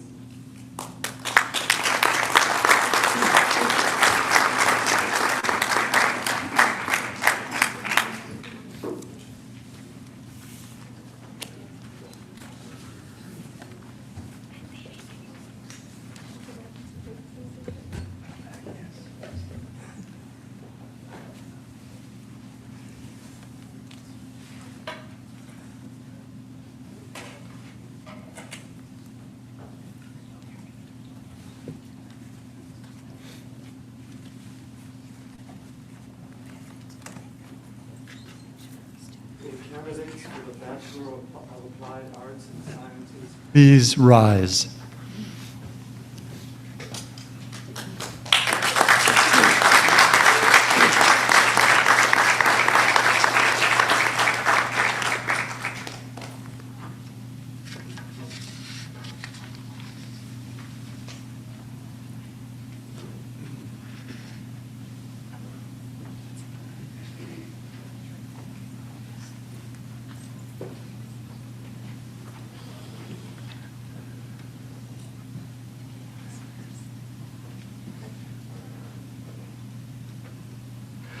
Leo Alexander III, United States, Applied Arts and Sciences with specialization in business.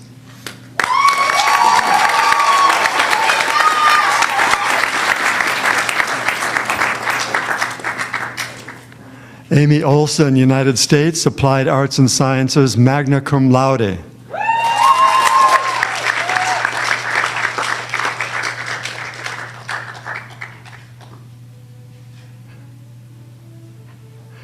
Allie Renee Goen, United States, Applied Arts and Sciences.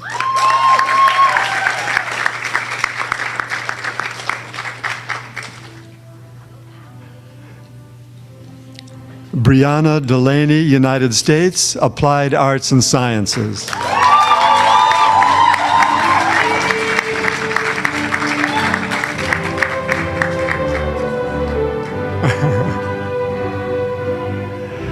Jessica Mauro, United States, Applied Arts and Sciences, magna cum laude.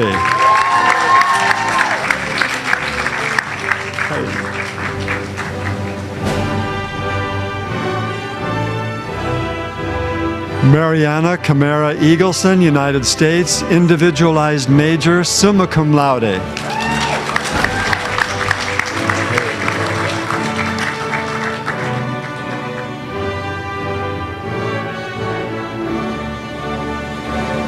Ann Dietrich, United States, Applied Arts and Sciences, magna cum laude.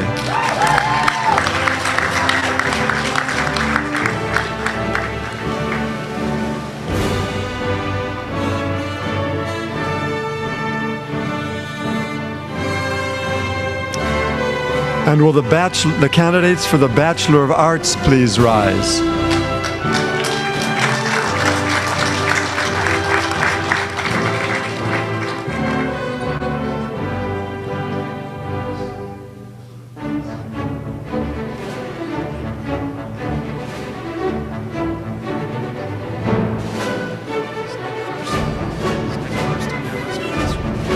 I just didn't see. I can. Somehow he needs to, I think Okay. he's first. I don't have the card though.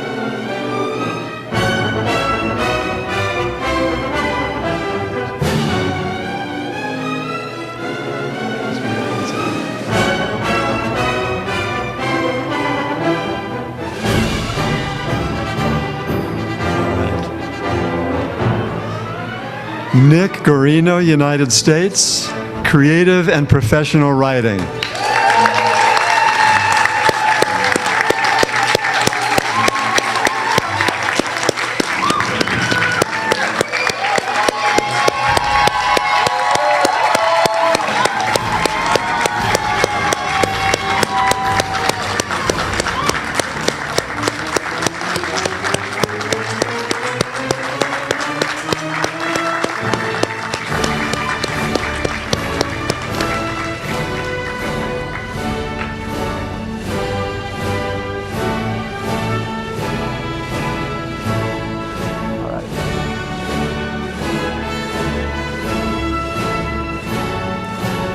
Amy Denise Reyes, United States, Ayurveda Wellness.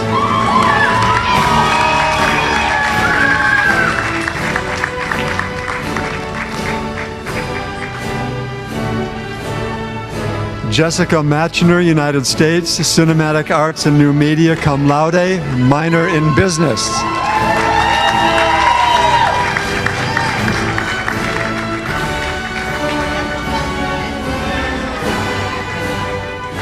Jen Krantz, United States, individualized major, digital media and conscious entrepreneurship.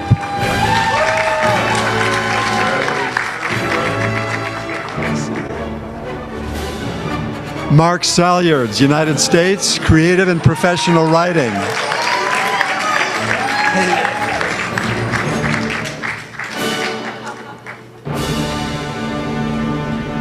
Carolina Doucette, United States, sustainable living.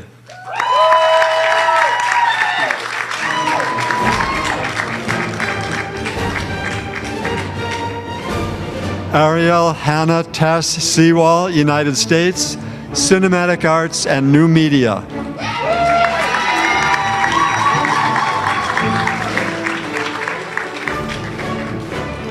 Michael Dietzel, United States, individualized major.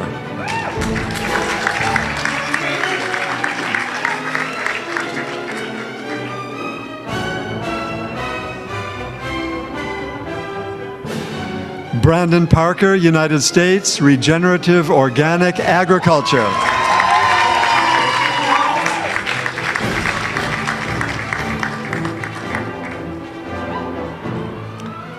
And will the candidates for the Bachelor of Fine Arts please rise?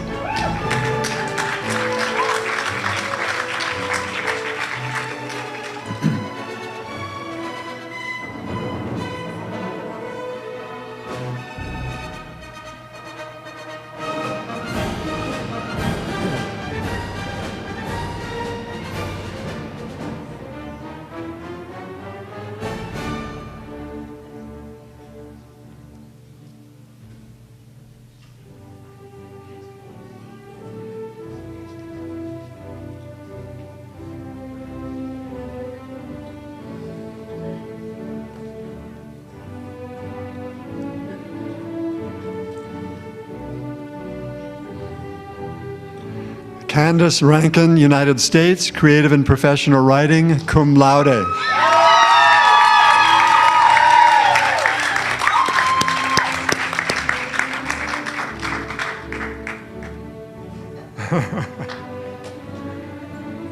Eve Beckett, Australia, creative and professional writing.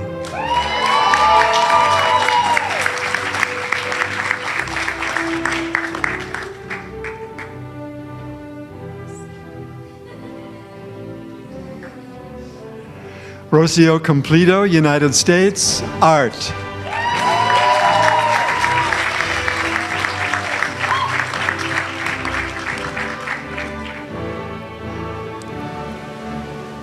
And will the candidates for the Bachelor of Science please rise?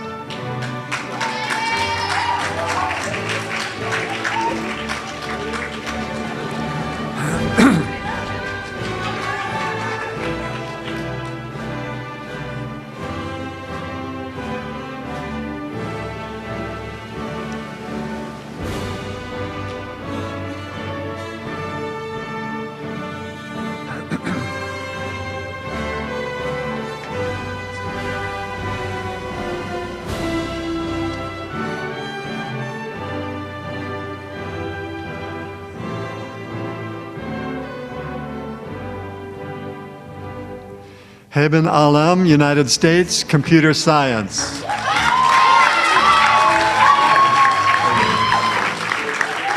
Yeah. Sean Kirk, United States, double majors in cinematic arts and new media, and Ayurveda and wellness.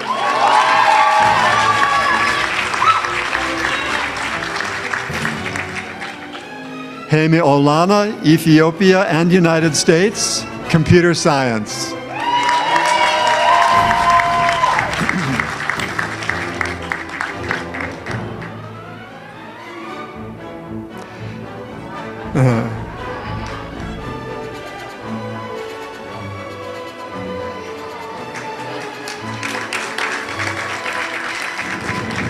We would now like to give special recognition to the bachelor's graduates who are joining us from remote locations.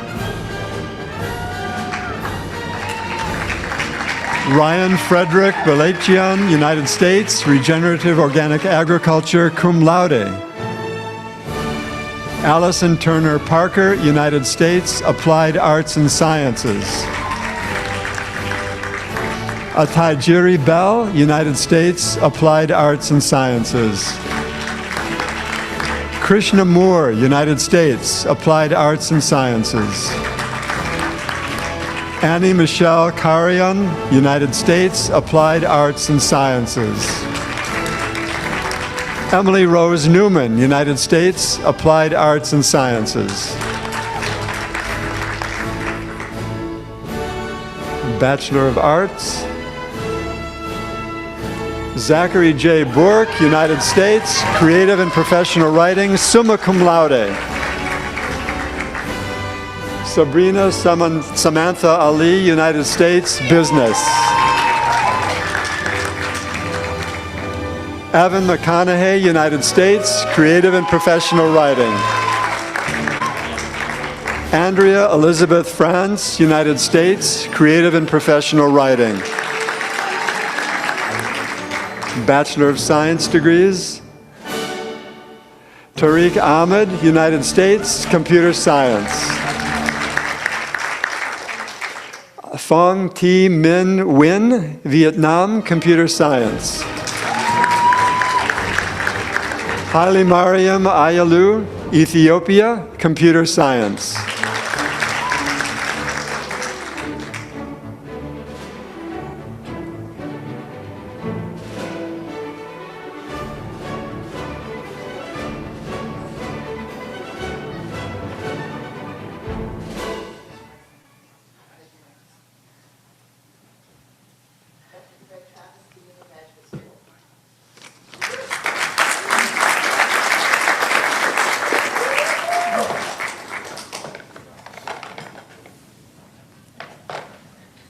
Will the candidates for the Masters of Software Development please rise?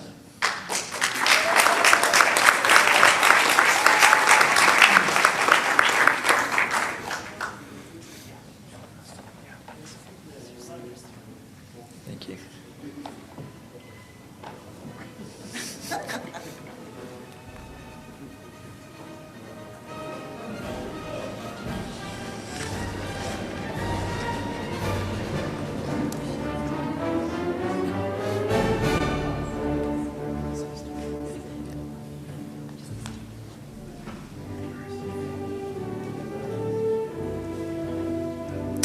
Solomon Grebelassi, Software Development, Tagay.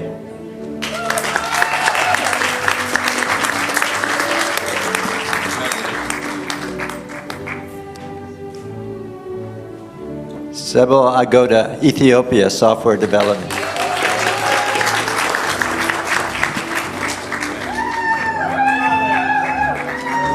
Paulus Gudu, Ethiopia, Software Development.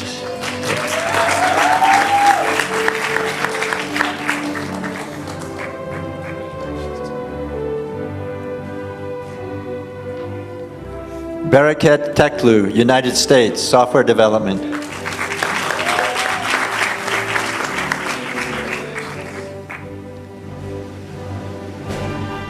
Daniel Negusi, United States, Software Development.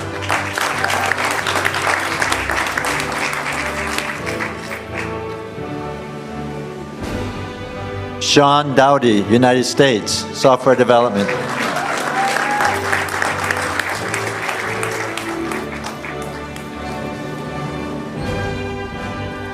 Mohammed Al-Fidel Mahdi Hassan, Sudan, Software Development.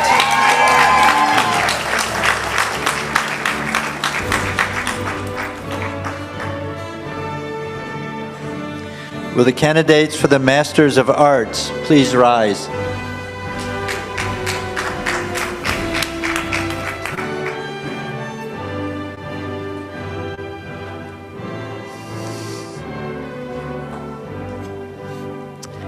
Patrick Noel Taylor, United States, Studio Art.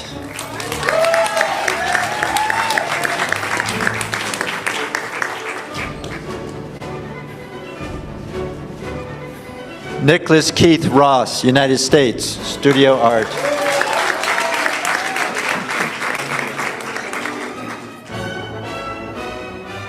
Gregory Pickrell, United States, Consciousness and Human Potential.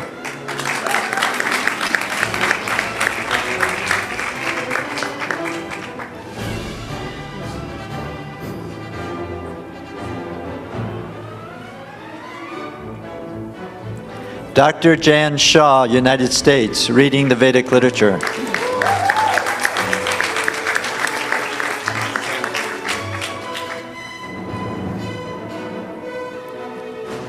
Martin Schmidt, Germany, reading the Vedic literature.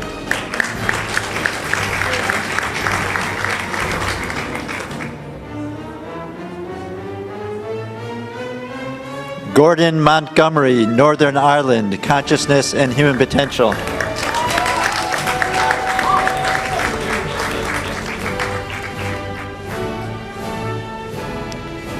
Anthony Kevin Hernandez, Senior, United States, Consciousness and Human Potential.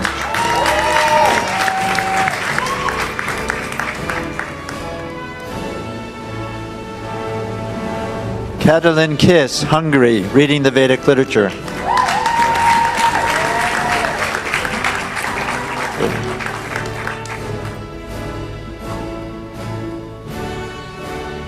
Takesha Gail M. Clinton Henderson, United States, Consciousness and Human Potential.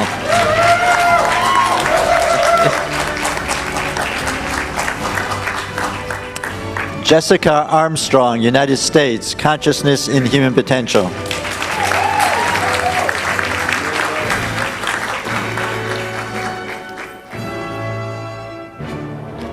Will the candidates for the Master of Business Administration please rise?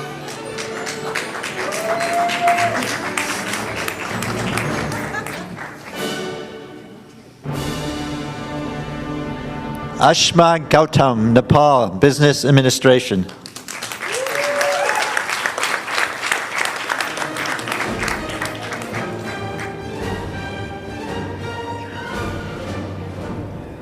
Mohanraj V. Shanmugasundaram, India, Business Administration.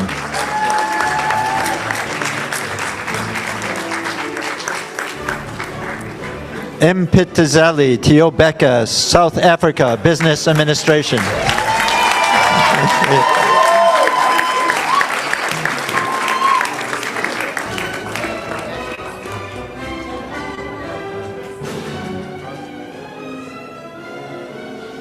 Hamed El Tayeb El Ghazuli, Sudan, MBA, SAP Finance.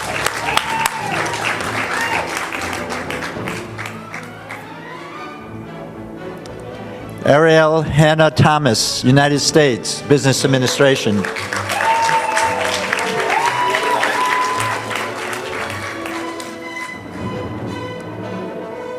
Zhang, China, Business Administration.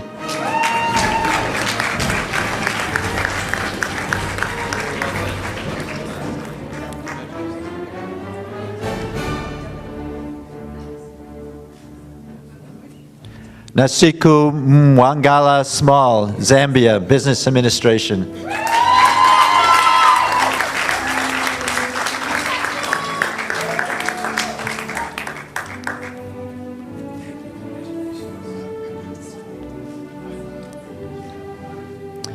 Charlene Mugai, Kenya, Business Administration.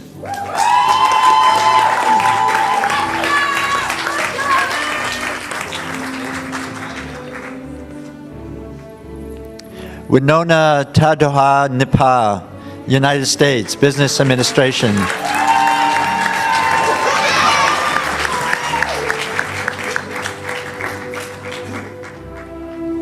Vaughn A. Green, Dominica, Business Administration.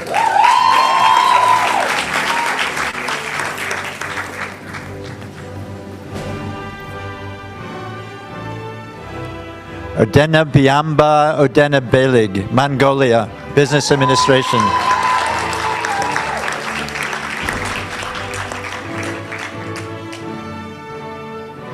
Michael Morera, Costa Rica, Business Administration.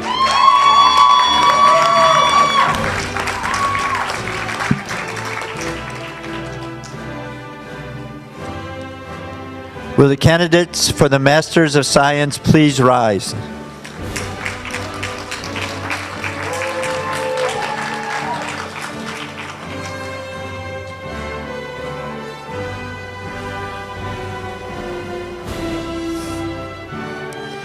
Takla Mariam Towelda Birhin, Ayatriya, Computer Science.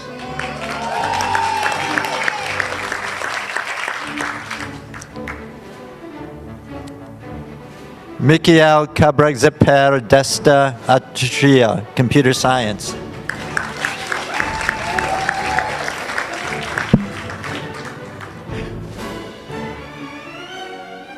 Krishna Bhuttarai, Nepal, Computer Science.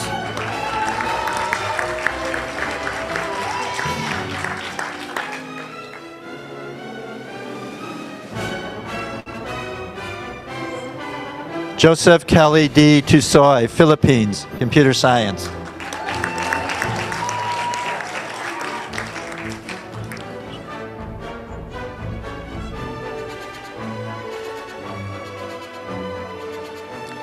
Alijan Ozer, Turkey, Computer Science.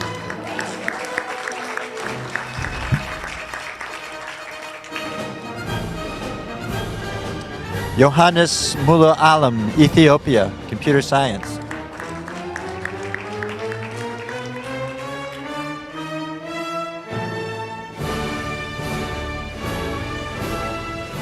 Hiwat Nega, United States, Computer Science.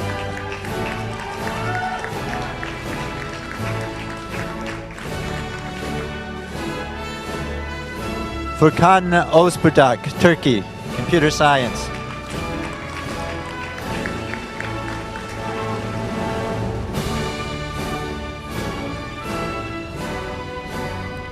Pham Bao Trum Nguyen, Vietnam, Computer Science.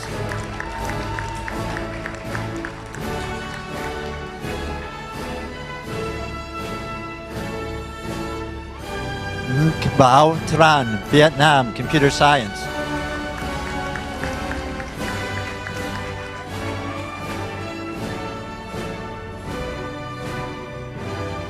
David Lee Wright, United States, Maharishi Ayurveda in Integrative Medicine.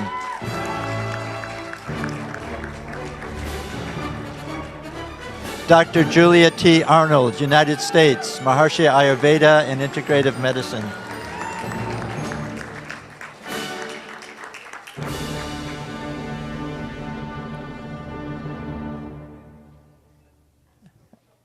Alessandra Givens, Brazil, Maharishi Ayurveda in Integrative Medicine.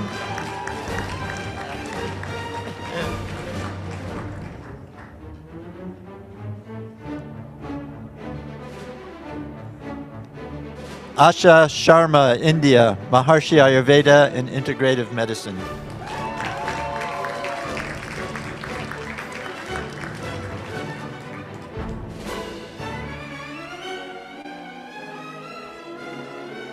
We now wish to award the degree of Masters of Science in Maharishi Ayurveda in Integrative Medicine, honoris causa, to Anand Srivastava.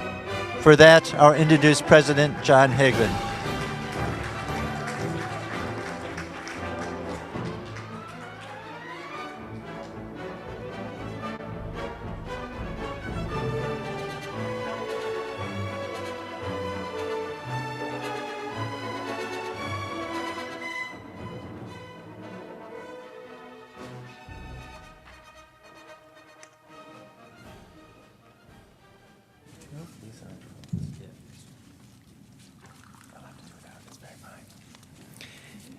This is a very special, among the many very special awards tonight in Master of Science for Maharishi Vedic Science. This one goes to Anand Srivastava, who was a shining star in our program and in many, many areas of life. This terrible wave of COVID in India took his life a couple of months ago, so he was a couple of credits short from this degree. However, he deserves the degree truly in abundance, and it is being awarded to him by the trustees, honoris causa. He helped establish Maharishi Ayurveda Products International and led that organization to really great heights. He helped develop and standardize many Ayurvedic formulations, including, for example, Maharishi Amrit Kalash. He arranged clinical trials of Maharishi Ayurveda formulations conducted at the All India Medical Institute and many other prestigious medical research colleges. He established Maharishi orchards, organic farms in the Himalayas, for cultivating precious mountain herbs while also preserving surrounding forests. He helped design and build Maharishi Ayurveda facilities to the very highest standards. He helped found the Maharishi Ayurveda Hospital and Clinic in New Delhi. He established the first Maharishi Vidya Mandir School in Chennai in 1983, now a national center of excellence in India. And he traveled throughout Africa, introducing Maharishi's programs to heads of state and senior ministers as one of the world pioneers and true leaders in Maharishi Ayurveda and integrative medicine. He very, very richly deserves this MS in Mavim degree. For Anand Srivastava. Thank you.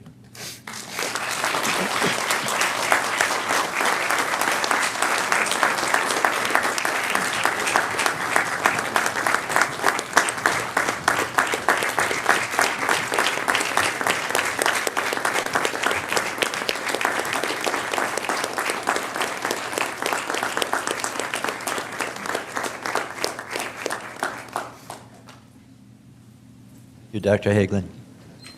Will the candidate for the Master of Fine Arts please rise?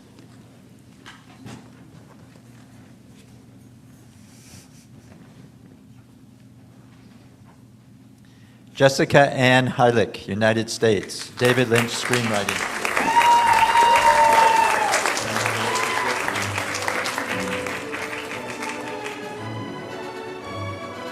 We would now like to give special recognition to the master's graduates who are joining us from remote locations.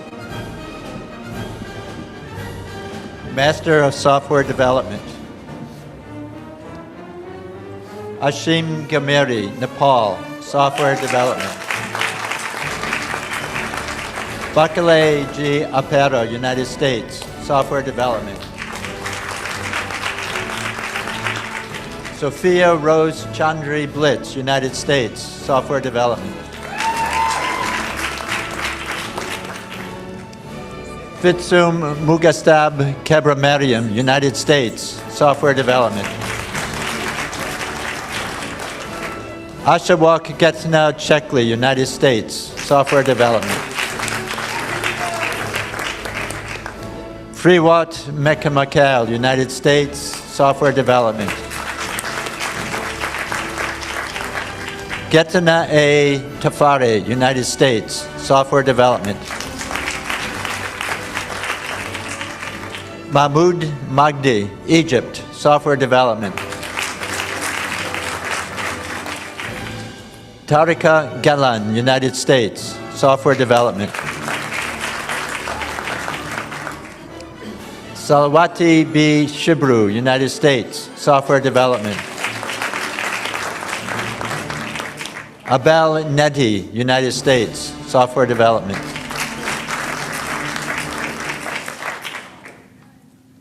Akul Deke Neche, Ethiopia, Software Development. Master of Arts. Simone Cordero Cabazuca, Brazil, Maharishi Vedic Science. Olarun Toby Adesemi Lolu, United States, Maharishi Vedic Science. John Paul Burchell, United States, Consciousness and Human Potential. Margaret A. Wencius, United States, Studio Art.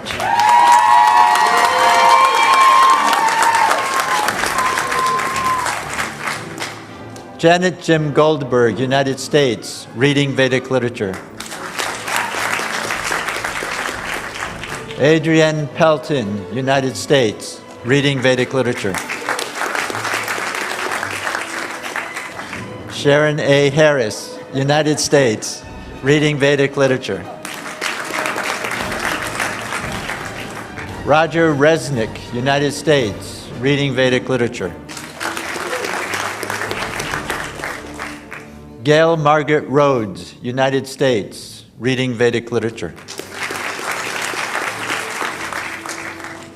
In memory, Nadine Oliver, Reading Vedic Literature. Master of Business Administration. Lauren Elizabeth Ebarli, United States, Business Administration. Alexa Breeding, United States, Business Administration. Benedict Etiendem Mbeka, Cameroon, Business Administration. Alok Prakash Srivastava, India, Business Administration.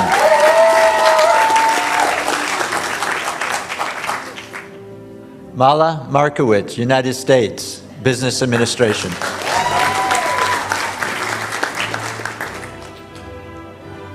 Rhett Butler Robinson, United States, Business Administration.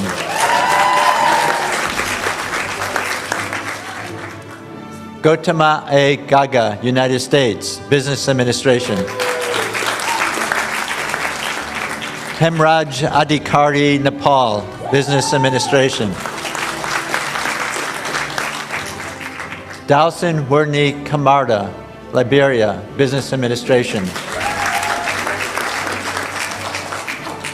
Ravi Sapkota, Nepal, Business Administration.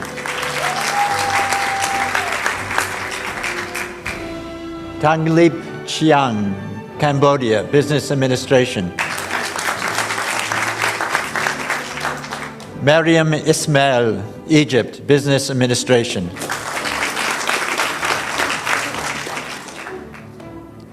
Sharmila Prajapati, Nepal, Business Administration.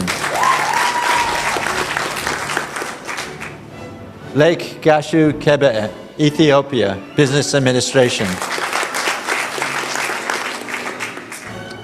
Mavil A. Tajapi Tiani, Cameroon, Business Administration. Lian Huang, China, Business Administration. Ritu Shrestha, Nepal, Business Administration. Angela Nesbitt Ford, United States, Business Administration. Saeed Waskas Ali Shah, Pakistan, Business Administration. Haptu Maru Desi, Ethiopia, Business Administration. Master of Science. Julie A. Hope, United States, Maharishi Ayurveda and Integrative Medicine.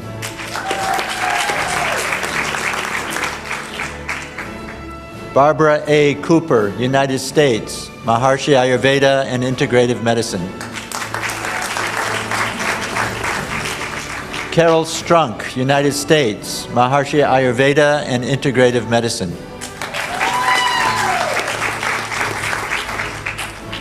Donna Evora Clark, United States, Maharishi Ayurveda and Business Administration, Integrative Medicine.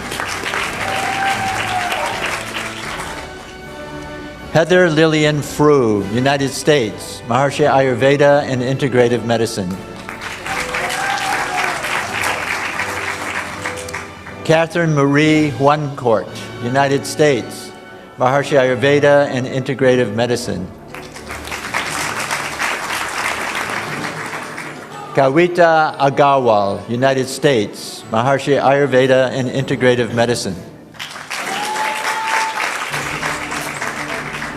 Jennifer L. Cohen, United States, Maharishi Ayurveda and Integrative Medicine. Lee Aaron Moss Perham, United States, Maharishi Ayurveda and Integrative Medicine.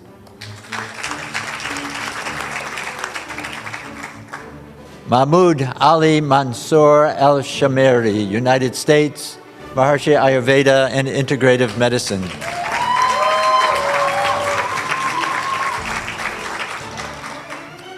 Peter Charles Josnowski, United States, Maharishi Ayurveda and Integrative Medicine.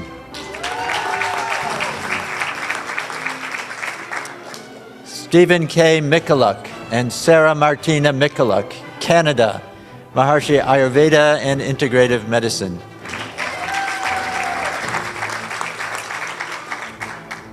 Deepa Patel, United States, Maharishi Ayurveda and Integrative Medicine. Mahesh Kumar Nataranjan, United States, Maharishi Ayurveda and Integrative Medicine.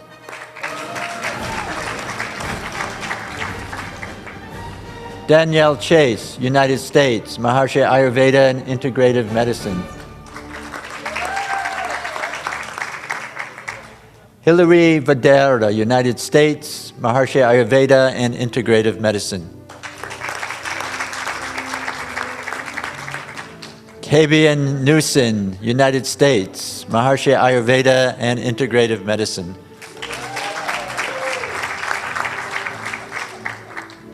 Adityan Ramasubramanian Krishan, United States, Maharishi Ayurveda and Integrative Medicine.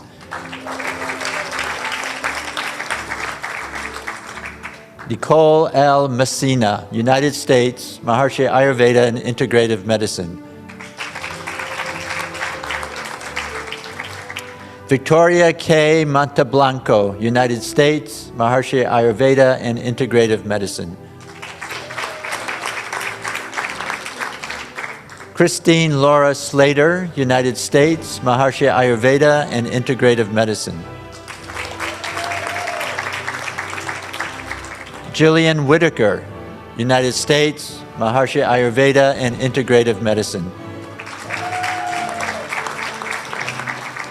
Ruth Garcia Mota, United States, Maharishi Ayurveda and Integrative Medicine.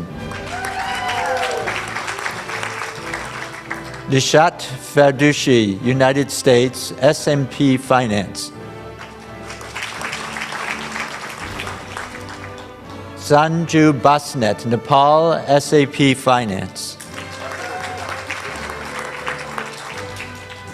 Adine Shamalis Tay, United States, SAP Finance.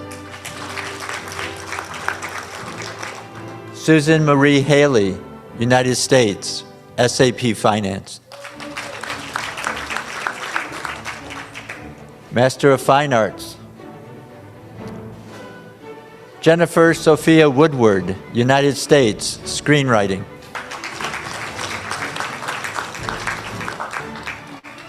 Lise Afoy, United States, Screenwriting.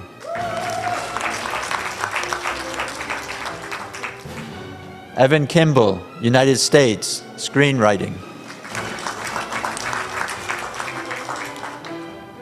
Alfred Travis, United States, Screenwriting.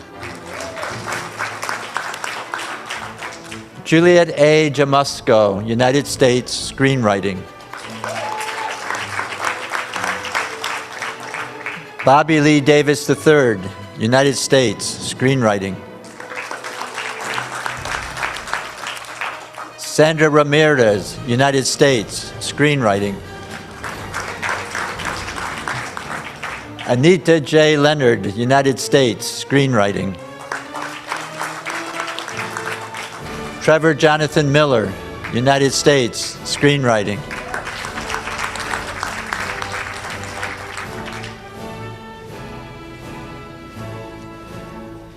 Will the candidate for the Doctor of Philosophy degree please rise?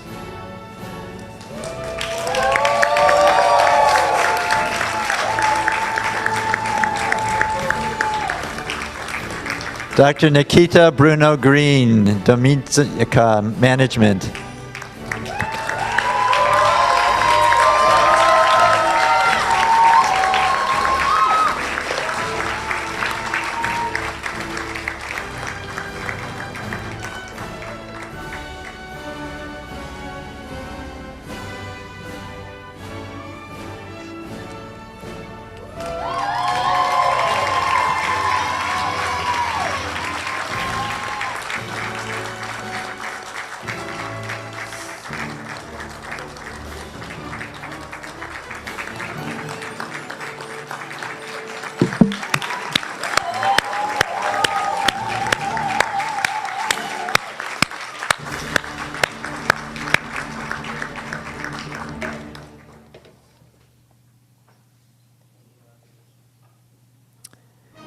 We would now like to give special recognition to the doctoral candidates who are joining us from remote locations.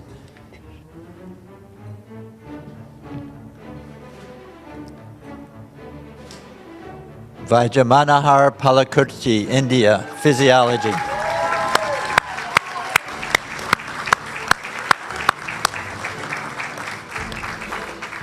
Thank you.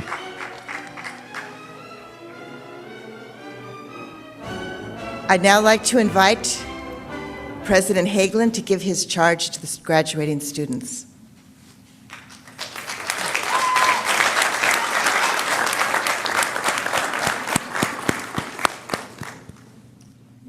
Wow. This is the point where the president stands up and charges you to do great things for yourself and for the world. I don't need to do that today for two reasons. One, the most spectacular charge to rise to your full potential and serve our planet Earth and all of its residents was given by our incredible speaker, Dr. Yolanda, today. So thank you for making my work easy.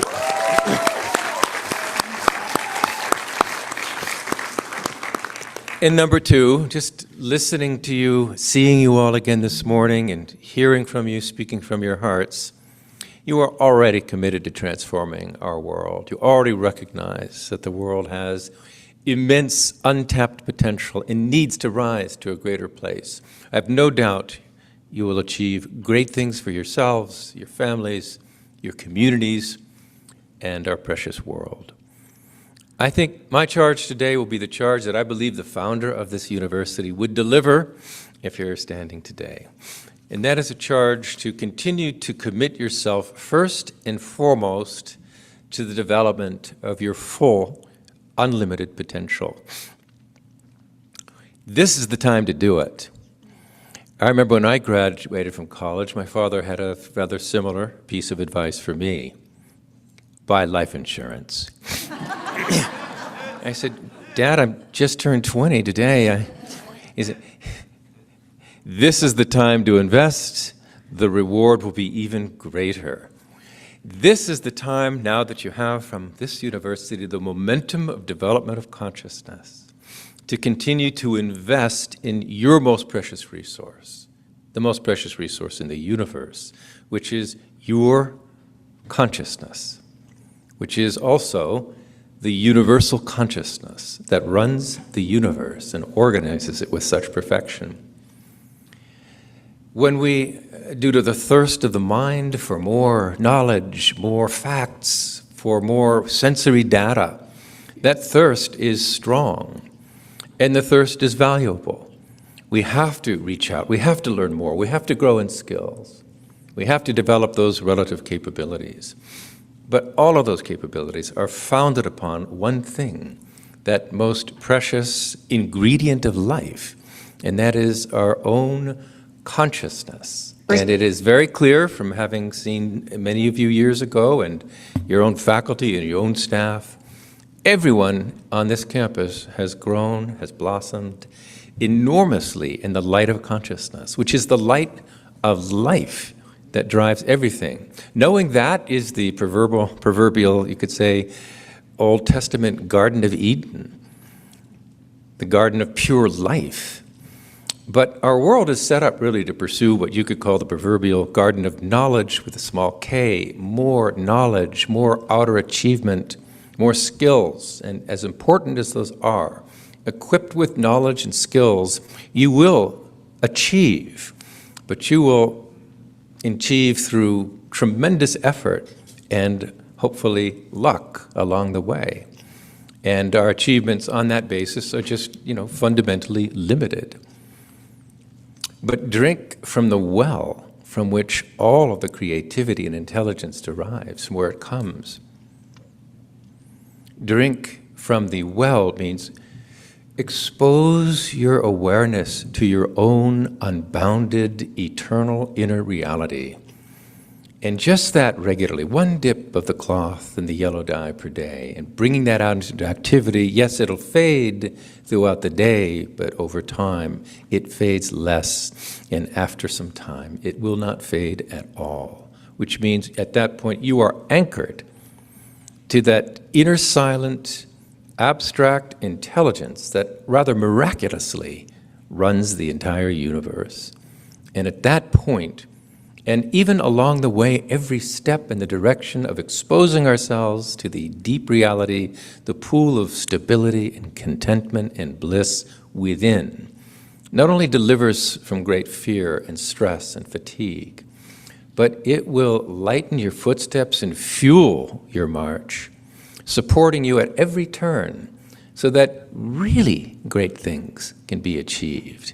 So it's simple, the formula: meditate and act. It's always been as simple as that.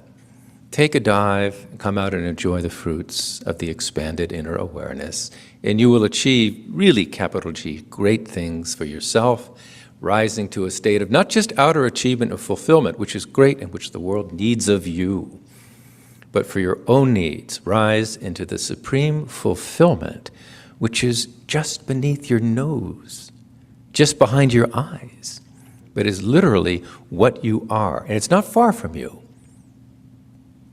It's right inside you. So don't forget that. I'm sure you won't forget the rest, and you will make yourselves, your friends, your family, your countries, your world very proud and very grateful for the enormous blessings that you bring of heart, mind, and achievement. That's the simple charge, and so easily fulfilled. So if all candidates for all the degrees here and around the world would please rise.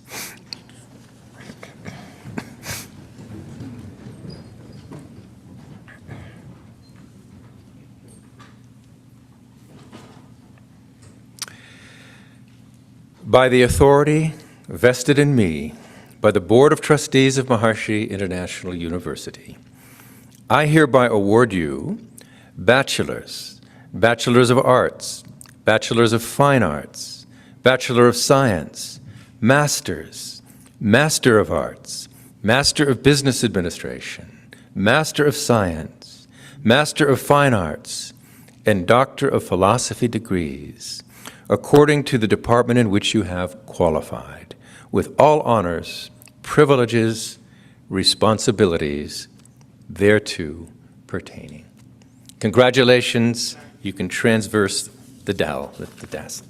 And well done. We're all very, very proud of you, and we look forward to hearing from your achievements and to seeing you often. Congratulations.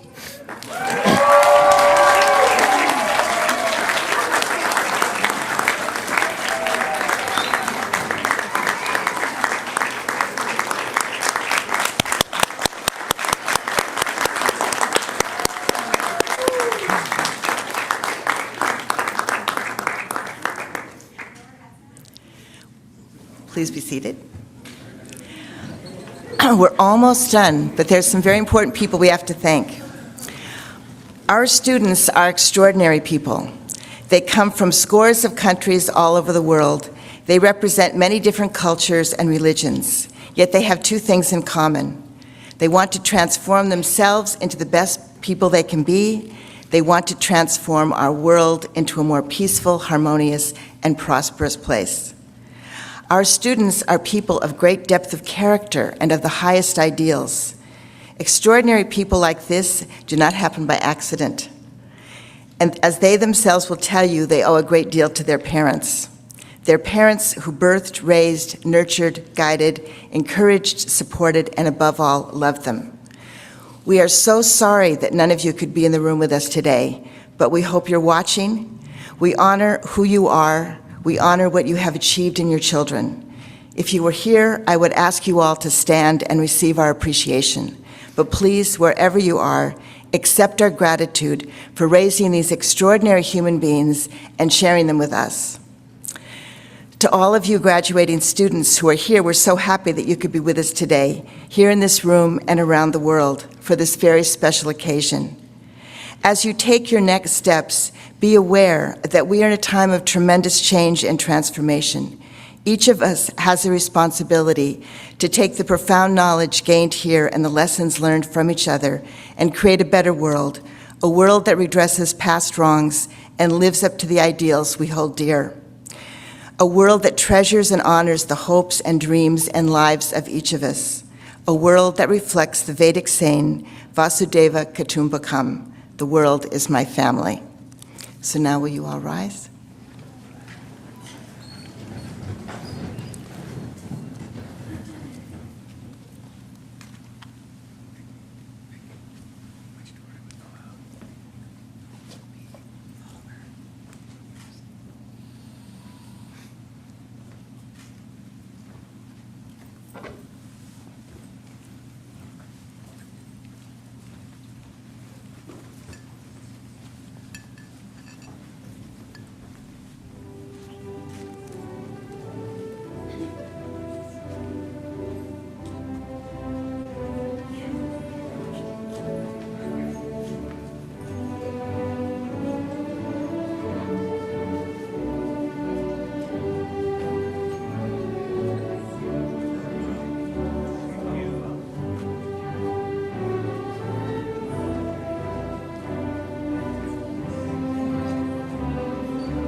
Where's your line about all the responsibilities thereunto are pertaining?